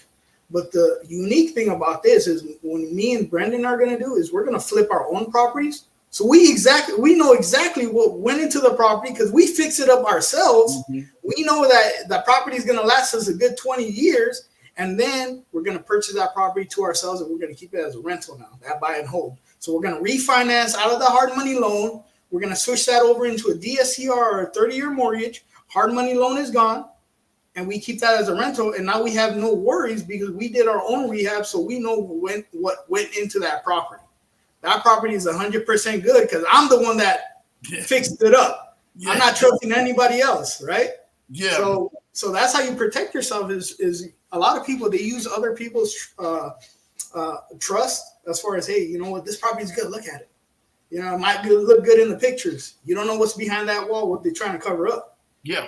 When I'm tearing that wall up and I'm fixing it from head to toe, I know exactly that property is going to last me a good 20 years now. Dude, I lie not to you. This is a true story, and then we're going to get back into the comments again. Me and my wife purchased a house. We were in Minneapolis. This had to have been 2017, 2018, somewhere around there. The house we purchased, true story, immaculate. I mean, you're talking about on the inside, the person was a constructor. He was a contractor. Inside, amazing. I mean, past inspection, appraisal, everything. I mean, it was immaculate. We're in the house. This is true story. Maybe 3 months. And November, December. So we got in the house October, we're about December. And then all of a sudden, we had a buddy came over and he says, man, but what's your windows doing looking like that, man? And I said, oh, man, you know, this is condensation and stuff like that. He says, Lambo, that's not good, man, in this house looking like that. I say, oh, yeah, that's just from the air and everything else. He says, okay. Dude, that next month, that's December, January rolls around. We're getting ready to take a trip in that February. He had to go help a lady move to Arizona. Lie not to you, Mo. We started noticing a smell in the front room closet. It's like, man, what the heck is that? Like, something's not right. We lie not to you. We sit back up in here. We smell a little like fungus smell. We get into the closet. We smell it. It's like, man, this smells like mold. And literally, I lie not to you, that one little patch that we was like, man, that can't be mold, was literally mold all through the house. And then literally months, every single month, every room, everything, the mold started seeping through the paint, seeping through the drywall, seeping through. Every room was full mold, black mold all through it, man. And I'm telling you what, Lambo, man, my wife is hot. At Lambo, well, I'm down there with the courts, going at it with them, going at it with the realtor, the people who sold the house. We're going at it with everybody. And it was the worst smell. I mean, we got to the place where we had jackets in that front closet a month later, and all the clothes were in that front linen closet, that front coat door closet. Everything had mold on it. Well, you got to throw all that out. Yeah. Yeah, had to throw it all out. Everything had mold. It had looked like it went through the walls and literally, man, started literally spread all around the clothes that was in that closet. We was done. We was done. So that's important to know. Like when you say, hey, we trust this property because we actually did the work to go ahead and put into it.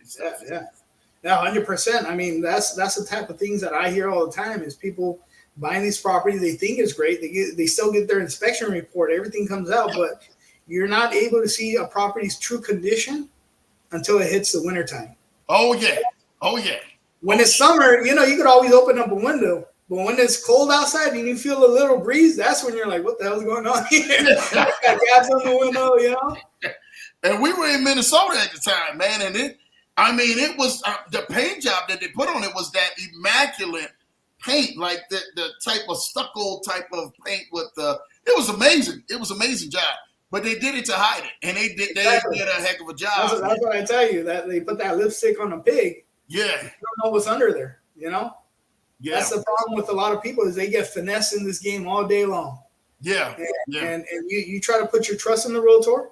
You try to put your trust in the contractors or even your hard money lenders. And guess what? I guarantee you, Lambo, when you reach out to them, they're like, they forgot about you. They made their money. They're gone. It was, do you know, Mo, it was like, well, we're so sorry. Did you reach out to such and such? Did you reach out to such and such? Yeah. They're like, well, we don't know what more to say. I mean, they gone in the wind, didn't even care. No, it wasn't nothing. It was at the end of it, it was me fighting back with the courts, back and forth with them and the actual real estate agency that sold us everything. Yeah, that's crazy. And you know what? This happens all the time. That's crazy. This is not just happening to you, Lambo. Everybody's experienced this. But guess what? People don't talk about this. Yeah. They want to tell you the great things about real estate, but they don't tell you the truth behind it. Yeah. Come invest with me. It's passive. We're going to make money. You don't need to do anything. Buy this property. You're going to make money every month, and it's going to come in. It's guaranteed. Section 8 is guaranteed. That's not guaranteed either. Come on, man. Section 8 isn't guaranteed. Now, nothing is guaranteed, right? Yeah. But people want to lead with that. They want to promote that so they could get you in. They could finesse you. They're like, buy a property under me. I got you. Man, dude, and the sad part about it is some of this was, and it's sad, man. Some of this was like friends that we thought, man, we're half for life, and it, man, and I'm telling you what, went left field, and they're like, hey, you on your own and everything, man. Look at Dig. David said, I just found out my tenant is growing weed, LOL. How do you guys deal with this, man? You got weed and everything else. Do you tell them like, hey, man, is it the good stuff or you? If it's the good stuff, you can keep it. The good stuff, you can keep it. If it's the bad stuff, you got to trash it, man. So what do you tell them, man, at this point? Well, you know what? I'm sure David is talking about rentals, but when you have a tenant in there and you have certain stipulations, like you can't smoke in the house, you can't, have pets, right? They have to abide by that or they're going to get fined, right? Yeah. So that's just putting, the rules and regulations in place. Now, it's not feasible for you as a landlord to drive every day and be like, what is he doing? Let me look into the window, because you got to understand that that's their house. Yeah. Whatever they do behind those doors is private. You can only control so much. So that's the most important thing, is to make sure you have quality tenants. Yeah. Right? You're not putting in somebody in there that you think is going to trash that house. As long as you have your background checks, you're putting in good tenants, at least you can sleep easy at night, knowing that, hey, they're going to take care of my property. And they're not going to be partying it up and tearing my house up, right? So you do your due diligence on the front end, so you don't need to worry about what happens in the back end. So let me ask you this then: is it Section 8 or no Section 8? Hey, you know what? There's great Section 8 tenants. There's Section 8 tenants that are bad. Now you set the rules, right? Yeah. I want Section 8 tenants that have at least a 680 credit score. I want a Section 8 tenant that makes 2.5% of what the rent is. I mean, 2.5x of what the rent is, right? Mm-hmm. I want to make sure that Section 8 tenant actually has a job and is not living off of that Section 8 100%, because now they're responsible. right? I want to make sure, hey, that Section 8 probably has a family and they have to provide, and it's just not, a single person, right? Yeah. So a lot of those things you factor into when you're looking, because you're going to have Section 8 tenants that are great because they're appreciative, they're getting taken care of by the government, and I'm willing to help them and provide them housing. And you're going to have some Section 8 that just take advantage of the system, want to tear it up, and then move on to the next one, right? Yep. So as long as you have those checks and balances in place, you're able to alleviate some of those issues, and you're putting in a good tenant in there. It's just about that background check and doing all that stuff.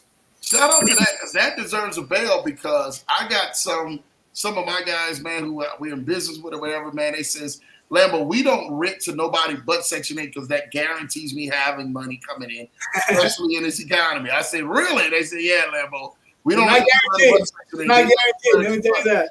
It's not guaranteed. Yeah, it's not a guarantee. Hold on. What you mean it's not a guarantee, man? Hey, everybody wants to leave with that online nowadays. Hey, get into Section 8, it's guaranteed income. They don't tell you about the secrets, or they don't tell you about the back end stuff. Section 8 usually only pays up to 70% of the rent. Not 100%. Usually, on average, 70% of the rent. So say, for instance, just for easy math, if you're renting that property for $1,000, Section 8 is paying $700. That tenant still have to come up with that $300. So you're only guaranteed $700. What happens to the $300? If you don't get it, you're still happy because you're like, hey, it's guaranteed. Yeah. I'm going to give up that $300. Yeah. Another thing is with Section 8, you got to meet additional requirements for that home to be Section 8 approved. It's not as easy as I have a home and put in Section 8 tenant. They have a lot of rules and regulations and safety concerns.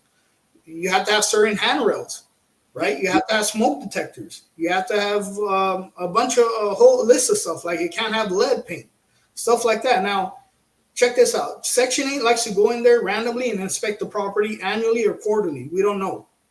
If you have a tenant and they're smoking weed, like David said, and they're like, I'm not smoking inside the house, but I'm going to take out the smoke detectors. Now, when Section 8 goes in there and they see, hey, the smoke detectors are gone, they're not going to give you rent.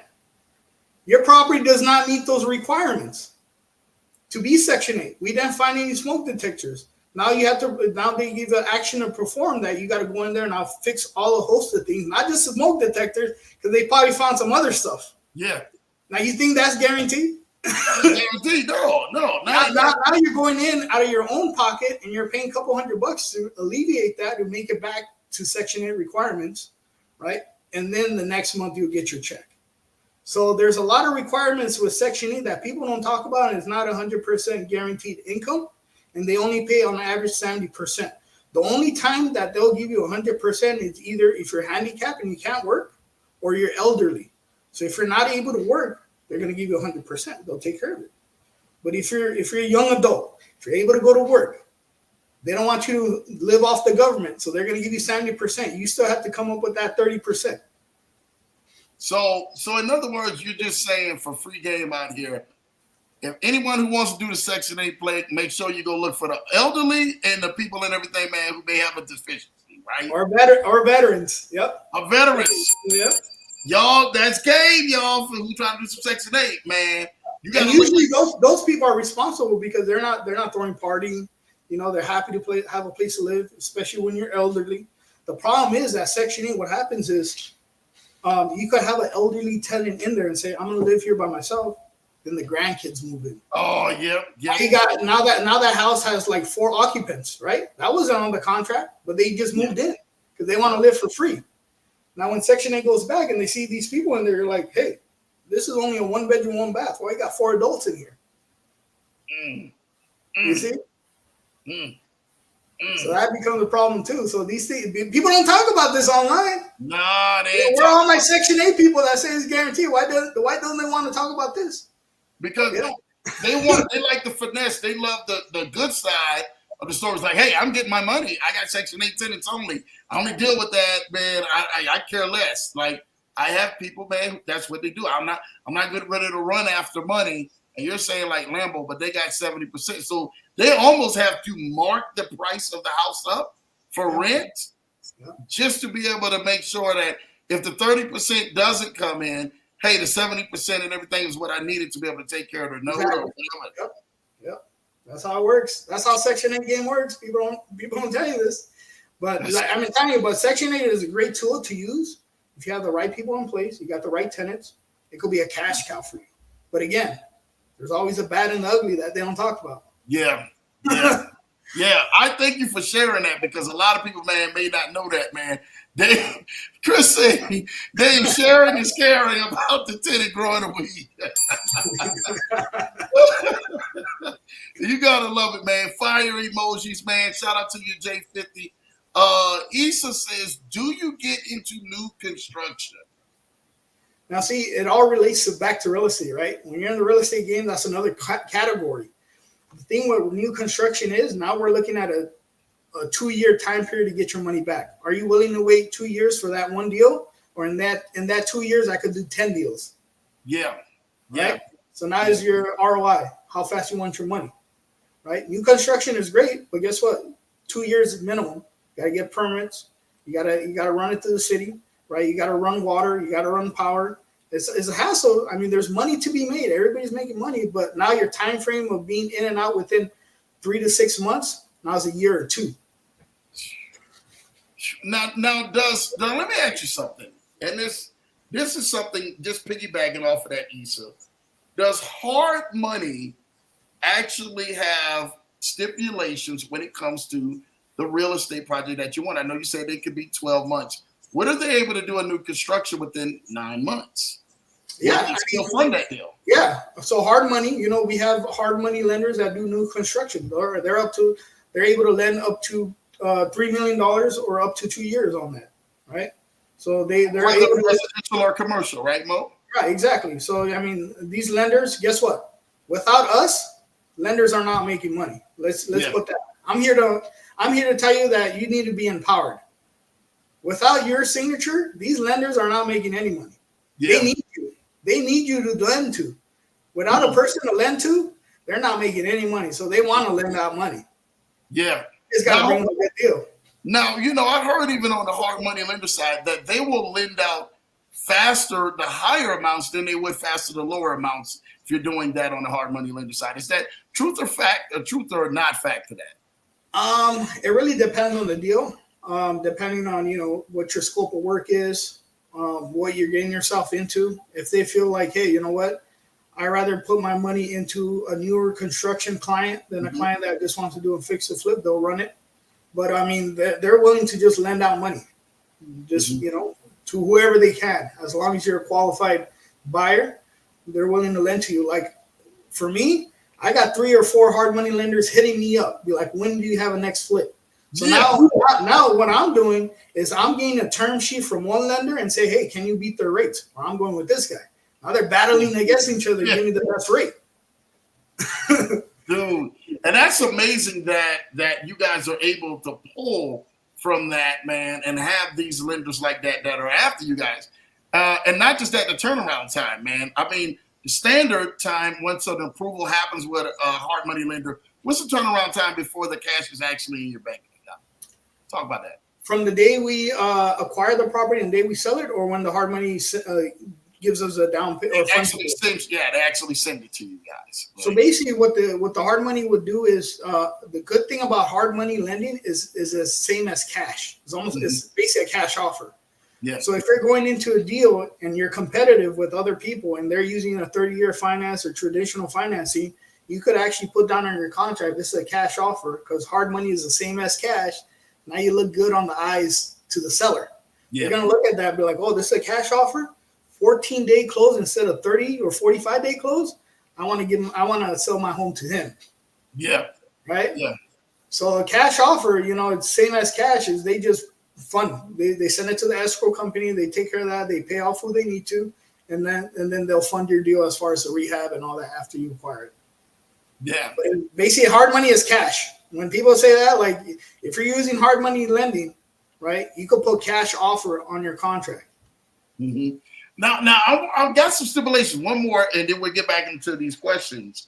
Are you able, as an investor, to ever touch any dollar out of the hard money lender, or does it automatically goes to the real estate as well as the investors, as well as the contractors who are doing the work. This is another game I'm gonna put in here. This is Jen. I'm gonna tell you this. We could make money on the rehab before we even sold our property. So the way you can do it is, for instance, this is contractual. If your rehab cost with you and your contractor is negotiated at $80K, you could go to hard money and say the rehab is actually $100. There's a $20K difference. Right. The contract with you and the hard money is contractual, so they are contracted to give you $100K. Now, what you do with that $20K is all up to you. You pay yourself. Now, another thing is that $20K is borrowed money. When you pay yourself on borrowed money, you pay no taxes on that. So you don't need to wait to sell the property. You just make money off the bat just on the scope of work, on the rehab cost. So, some of y'all right here, y'all need to be blowing up Mo and his team, man. I mean, I'm telling you, after this, it don't even need to be even a question after this, man. I mean, y'all already with the winners. Y'all hear what is happening today. Yeah, Mo, it was something J50, man. It is what it is, It's just a part of that. What is the goal 1 year from today that Brendan asked? Man, this is a good question. So for me, my goal is to acquire more flips, to gain that capital that I need so I can inject it into buy and hold rentals where I'm able to cash flow passively $20K a month without even clocking into work. Yeah. Right? Passive. That's the goal. Once I hit that 25K, then we'll set to the next level. But let's get to that first, right? Little steps. But we're at a point where we're acquiring these properties and these flips at no money out of our pocket. So that 20K might take 2 years. But again, no money out of our pocket. I'm not sweating at a 9 to 5 trying to save every dollar, putting it into my savings account. I'm utilizing other people's money and leverage show right here. We're leveraging that money to scale as fast as possible. Man, this is a lot of game right here, man. That's just insane, man. That sounds like a horror movie and hailing it. It was, Christopher, man. It definitely was not good for us, man. Some of these do it all in one-stop shop groups would try to sell you a deal like that with Mo. Gotta always get your inspections. Yes. So it's funny. There was 2 inspections with that, which is, oh my gosh, which insane. So to even hear that, it's just like, man, come on now. You got to be kidding me. Like you guys went through that. I'm like, dude, they will push that deal through anyway to make sure that they make a profit, man. And Julie asked and everything, man, to Brendan, is there limits for the goals? And that's good. I mean, I guess that's vice versa to both you and him as well. Are there any limits to your goals? I mean, for us, it's just taking it day by day, right, to see where we could get up to. But the game of life, right? This is always trying to level up, do better than you did yesterday. So is there an end goal? Hey, we might have it, but the achieve of doing something greater and greater never stops. Facts. Shout out to you, Brendan. Smart answer, Brendan and Mo. Y'all getting it, man. I'm loving all of this, man. Y'all piggybacking off of each other. Integrity is rare nowadays. Yes, it is. Integrity and value, rare value, man. It is, man. That's just people are just trying to go ahead and get about it, Talk about how you saved someone from buying a bad deal from one of those one-stop shop groups. But let me tell you something about these one-stop shop groups that I'll say, hey, I'll find you a property. I'll take care of the rehab costs. I'll take care of the realtor. I'll take care of the lending. What they don't talk about is all these 3 people, the agent, the lender, the property management, they're all working together. Now they could work behind your back. You wouldn't even know. You got to keep these people separate.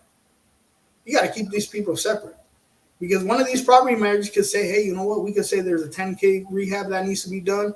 They'll send you an invoice. Everybody agrees on it. And you'd be like, hey, you know what? Everybody said I do have to do it. But when you keep these people separate and you have checks and balances in place, you're avoiding getting taken advantage of. Because a lot of these one-stop shop will say, hey, we'll take care of everything for you. How can you check them now? You really can't. Mm. That's the problem a lot of people get into is they give 20, 30K to this whatever company, and they're going to do it all for you now. Right? There's no way for you to check. Wow. But you guys, and then seeing that, you guys know the industry, you guys know the game. Like, hey, man, they are finessing you guys, man, when it comes to this. Oh, yeah. They try to send me deals. I'm like, this don't even make sense. But, we know that. But to the other person that's not an investor, they're taking advantage of. Because somebody's going to end up buying it because they're going to say things like, oh, this is a great property. This property is beautiful. It's turnkey. It doesn't need any work.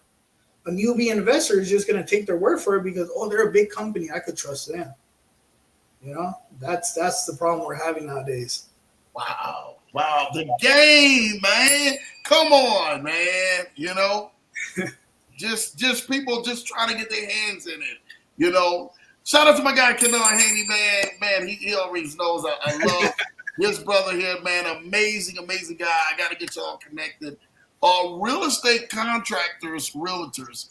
It's all the dude in the white T-shirt on YouTube saying, if you don't have $1,000 to invest in tax lien, seriously, it is the truth. It's like that guy trying to sell you something on those infomercials, man.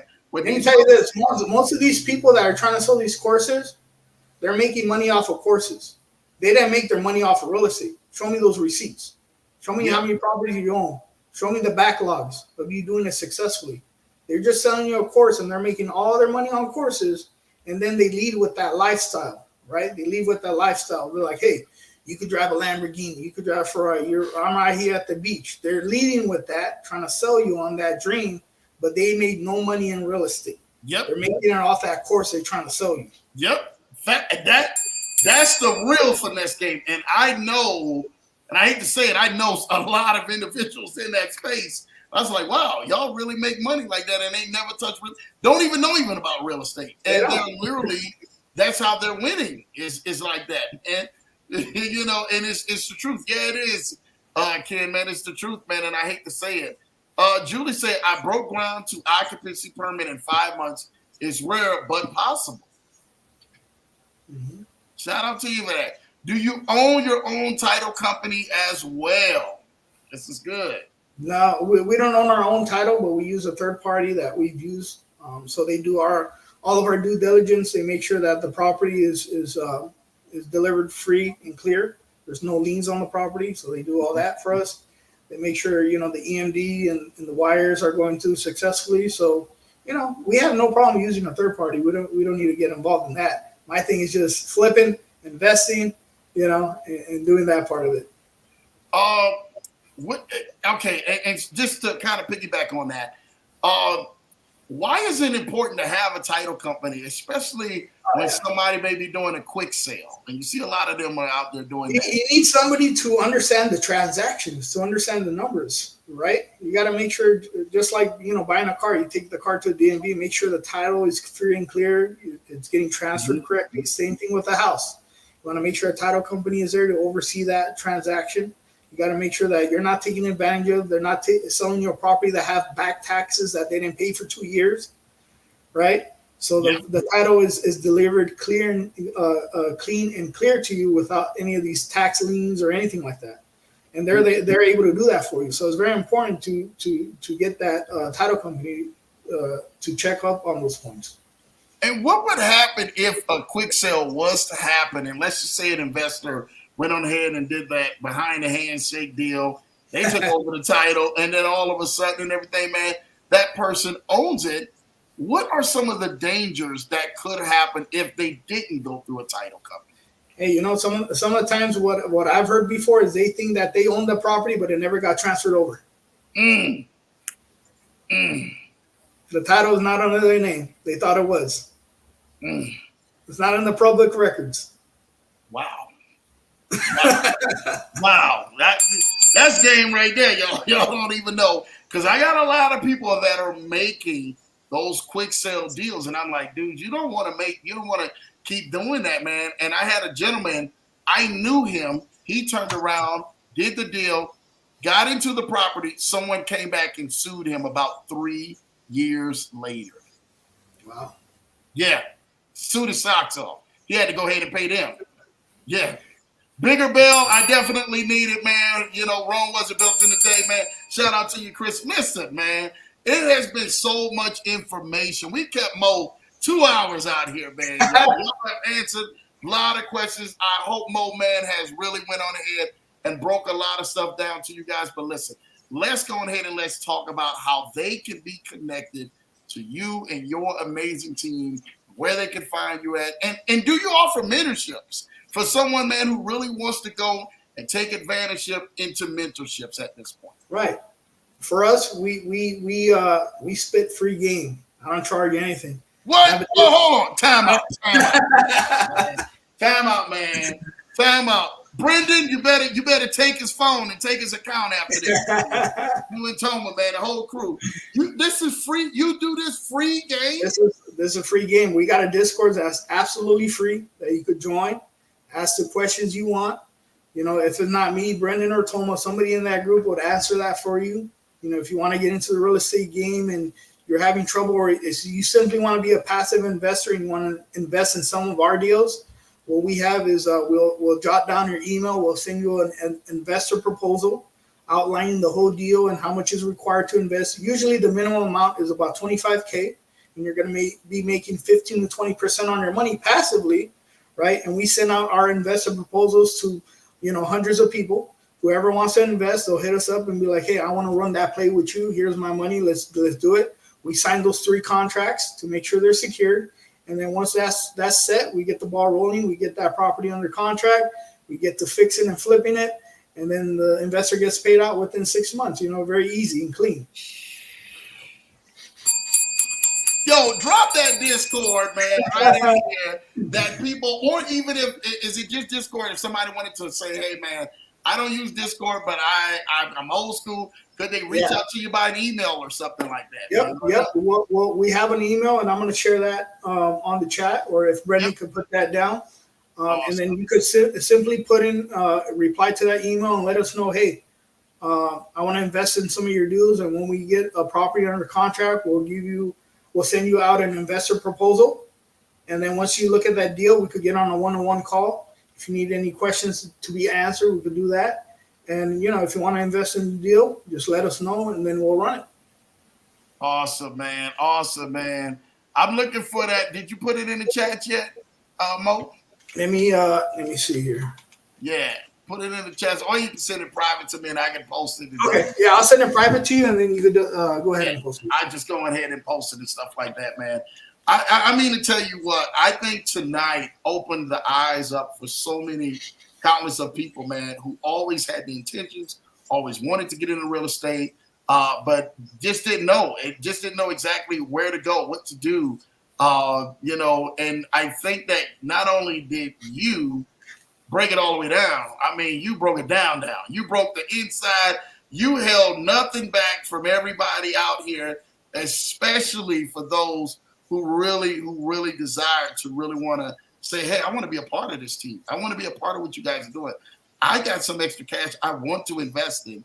And that literally brought the comfortability of a lot of more people who definitely, man, wanted to go on ahead and take advantage of this. Mo, this is it right here on the screen, right? And for anyone who wants to get in contact with my guy, Mo, Brendan, and Toma, and that entire amazing team who is killing it, you guys can go ahead and send Mo an email right there at mbbwhomes, HOMES, @gmail.com. Again, that's mbbwhomes, HOMES, @gmail.com. Send that to him. Put your information in the chat. Say, hey, man, was on the Leverage Show. Definitely tapped into Brendan, Mo, Toma, the entire team. And Mo came on there and killed it, man. And appreciate you having me, Lambo. Appreciate it always. You know, I say this like I'm you know, like they say, right? I'd rather teach you how to fish, right? Yeah. Than you get you that fish. So I'd rather show people how to do it so they can rely on themselves. And this is one thing that I live by now is, you know, generational wealth is one thing, but generational knowledge is different.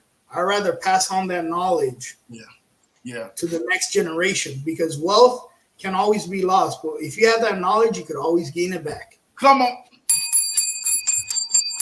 Mo, why you doing us like this, man? Why you doing us like this, man? Listen. Again, make sure you guys email my guy, Mo, who literally just came on here and just killed it, Rec Shop, man. mbbwhomes@gmail.com. Follow him if you guys are on Instagram at what? Moselle, actually, it's right here. Yeah, it's right there on my. I'll take this off the screen so that they can see it. Right there. Yep. Right underneath his name is his IG. His is at Mozilla, and it's without is Moezila, not Zilla. You know. Godzilla, you know? A little different. Yeah, a little different and everything, man. Make sure you guys go start following Mo. Not just follow Mo, follow Brendan too, man. At Mr. Big Wig, right? At Mr. Big Wig, man. Is that what? Can I get it? Put it on, Brendan. He'll put it on the chat. Brendan, put your IG in the chat, man. Stop it, and put Thomas one in the chat too, man. Put you and Thomas one in the chat, man. Make sure we're getting this right, so you guys can definitely go and follow them, and make sure you guys are definitely tapped into them. Is this it right here, Brendan? Yeah, at Mr. Big Wig right here. Just please go follow my guy Brendan, man. This is the team. They work hand in hand every day. Yeah, well, I mean, all the deals that I spoke about is me, Brendan, and Toma. We're in a partnership together. So, like I said, I can't do it without them, right? It's a team effort, and that's why we're able to scale. If you don't get an email from me, it'll most likely be Brendan reaching out to you through that email. But appreciate you guys having me on here, and whatever I can do to help the community, help Lambo Drew. Because like I said, there's only a few brothers out here that are spreading the knowledge for free. Yeah. Right. And that's the thing, is you're not going to find people like us. People are always going to say, hey, you know what? I need money before I even speak. But for me, I wish I had somebody like Lambo Drew when I was younger to push me in the right direction. And I just appreciate that. Man, I appreciate you, man. I'm giving you your flowers and your bell. I'm going to have to need a new bell after this, man. I don't think ever I rang this much bell in the interview. Because, man, you're doing something, a passion that we all love, man, and especially the influential game that you dropped and the knowledge you dropped made it clear to so many other people who have never had this one-on-one sit down. People don't talk about this. Yeah, people don't talk about this. This is something that you can do as a single parent. You only need one deal. And if you could make 30, 40, 50K, you can't tell me that can't change your life for that year? Man, bruh, come on, man. Listen, I'm telling you.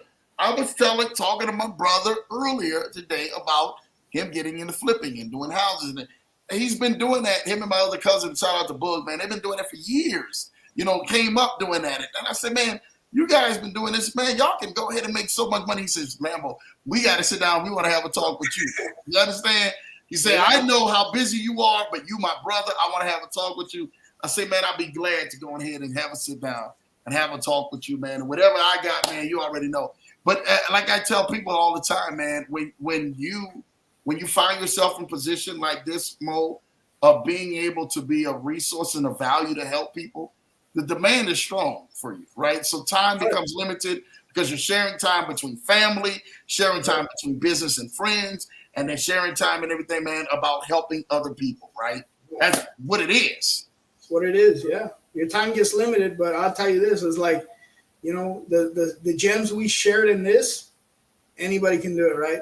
Anybody can do it. Come on, man. You've got to get educated, protect yourself. Everybody can make money. I want everybody to get into real estate because it could change your lives. Either you buying your just forever home, primary residence for you and your family, or you're getting into investing, right? You should own a home. This investing side, I told y'all we hooking up after this, so make sure y'all got the email. This is Thomas one right here. It's another brother Thomas, man, amazing guy. Go follow him at Homes by Thomas. Please go follow him at Homes by Toma. Another amazing addition. I mean, this is like a 3-stranded cord between the three of them. You know, it's Mo, Brendan, and Toma. I mean, like amazing off the rip, man. I'm telling you, they're doing some amazing things. But definitely go follow them at Modern Movements as well. Go follow them at Modern Movement. Is that right? Yeah, that's how it's spelled. Yep. Yep, you know, I'm sitting there looking at that like, hold on, Modern got an E in it, but I know y'all different, man. You know. Yep. Shout out and everything, man, to you about that, man. Brendan, I know he was going to put it in here, man. Modern Movements, go follow them at Modern Movements on IG as well. Again, follow them at Homes by Toma, Toma. I definitely follow my guy, Brendan, man, at Mr. B Wig. B-Wig. I was calling him Big Wig and stuff like that. Follow that Mr. Big Wig and stuff like that, man. So make sure you go follow that. But you definitely got to follow Mo, man, at Mozilla, Moezila. At Mozilla, man. I'm trying to tell you, y'all know I tagged them on my post. But the Discord, for all those who want to get in there it goes. The Discord is in there. We will make sure for anybody who's saying, Lambo, I can't click on it or something is happening, man. I want you guys, send me a message, man. I will share that Discord link with you guys. If you can't click on it for some odd reason or can't go ahead and look at it, man, I'll make sure I get it to you guys. Join that Discord, learn this game. I'm telling y'all, go learn this game. Not just that. One of the biggest things that we didn't even get on to tonight, I know it's been over 2 hours now, was that if you have a property out there and it aligns with Mo, Brendan, and Toma, they will actually pay you and compensate you from you finding a property that they can invest in. Tell me a little bit about that, man. Yeah, basically that's wholesaling. So if you line a contract up with us, as far as getting the buyer to agree at a certain price that meets our criteria, you could basically, we'll pay out 10, 20K on that deal. You just made money off the bat, just bringing us a good deal, right? So that's how wholesaling works. People can do this, sitting at home, right? They're just, as simple as if you live in a neighborhood and you see a beat up property that you drive by every day, you could pull up that address and see who that owner is and say, hey, what would you accept as a cash offer for this home, right? And then we'll say, hey, this is the price we need to be at. You can mark it up a few $1,000s, 10, 20K, and you keep that difference, and we'll buy that home off you for you just simply finding that deal. See, this is what I'm talking about right here. This right here. He giving y'all. Some of y'all getting ready to earn some money out here. Y'all get ready to work with the team and start earning some money out here if you know how to go ahead and do this. Lambo is telling y'all that you guys can be connected with some amazing people. If you got an opportunity and you can connect it with this amazing team, you guys can go ahead and start cash flowing today. Not only he didn't drop game, but now he's giving y'all an opportunity to cash flow, right? There it is. That's all we do here. That's what we do, man. I'm trying to tell y'all this right now, man. The Lambo, the bell is on the way to retirement. It is what it is. Man, I need to get that going, man. Hold on. I think I'm down here. Some deals, great inspections, integrity, man. Real estate, yes. Here we go. Bigger bell. There we go. That's it. I do need a bigger bell. It is what it is. Hey, I need his email. I dropped his email. You guys seen his email. Stack that bread and take action. Shout out to Chris, man, for that, man. Julie say, really appreciate your wisdom and time. Don't worry about it. You're going to be with this team crafting because they're doing digital real estate. They're the masters in making multi-millions in the digital real estate, and you're the master. You guys are doing it in the physical. We're just going to bridge all together and let y'all be able to help people out, man. That's what we're going to do, man. I told y'all I had something for y'all, man, J50 and J-Dog. You know what time it is. Loving that. Just started following him on IG. Please, man, but his page is private. His page is private. On IG? I didn't know. His page is private, Mo? Let me check. I don't remember it being private, man. Let's see. If it is, I'll put it back to public. Okay. For this show, maybe for the weekend or whatever, then that's it. That way we ain't got people who is just wasting time and ain't trying to do nothing. We want to make sure you guys are good. So at Mozilla, Moezila, make sure on IG. It was. So I put it back in public. Yep. It's right. Back in public, y'all. It's back in public. Now listen, Now, he only going to give a certain time frame because if y'all out here ain't doing right, y'all don't need to be following him or nothing like that, man. But you're going to see him on there, man, bodybuilding, look like he's bench pressing 500 pounds. I literally already tore a rotator cuff one time when I seen him flex that shit. You know, Lambo gonna get that, man. I'm in the gym, but I'm not in the gym like that. You in the gym, you know. So again, yeah, go follow him on this page, man. Shout out to you for that. Shout out to you, Keisha, for definitely tapping in. Thank you for that. Big Wig says yes. You already know, man. Brandon, man, appreciate you, man. Great interview, man. Shout out to you for that, man. Julie with everything, man. Shout out to Big Mo, man. You know, I love that, man. Killed it. Definitely, man. Somebody said join me at Kickstart or something like that. Great show as usual, man. The bell is dead. Yes, the bell is dead. It is what it is. Issa with that, man. And my guy Chris said Toma, Mo, and Brendan, the three musketeers and everything, man. It is what it is, man. Listen, I really want to thank you guys for definitely popping on here and showing love and everything you guys do, man. I'm trying to tell y'all this right now. Go follow my guy in Mozilla. Go follow him. Follow my guy Brendan. Follow my guy Toma, and let them go ahead and change your life. Send an email out to them if you guys need to do that and everything, man. I'm telling you this right now because you guys would love to have this, man, this show. I love you guys, man. Appreciate you guys, man. Thank you guys for tapping in. Guess what? Me and Mo, we out of here, man. Till next time, Mo, come back and come show us some love and everything, man. Because we got deals that we got to close and everything, man. And more time, and we got to do some bigger things. Love you guys. Till next time, we out of here, y'all. Thank you, brother.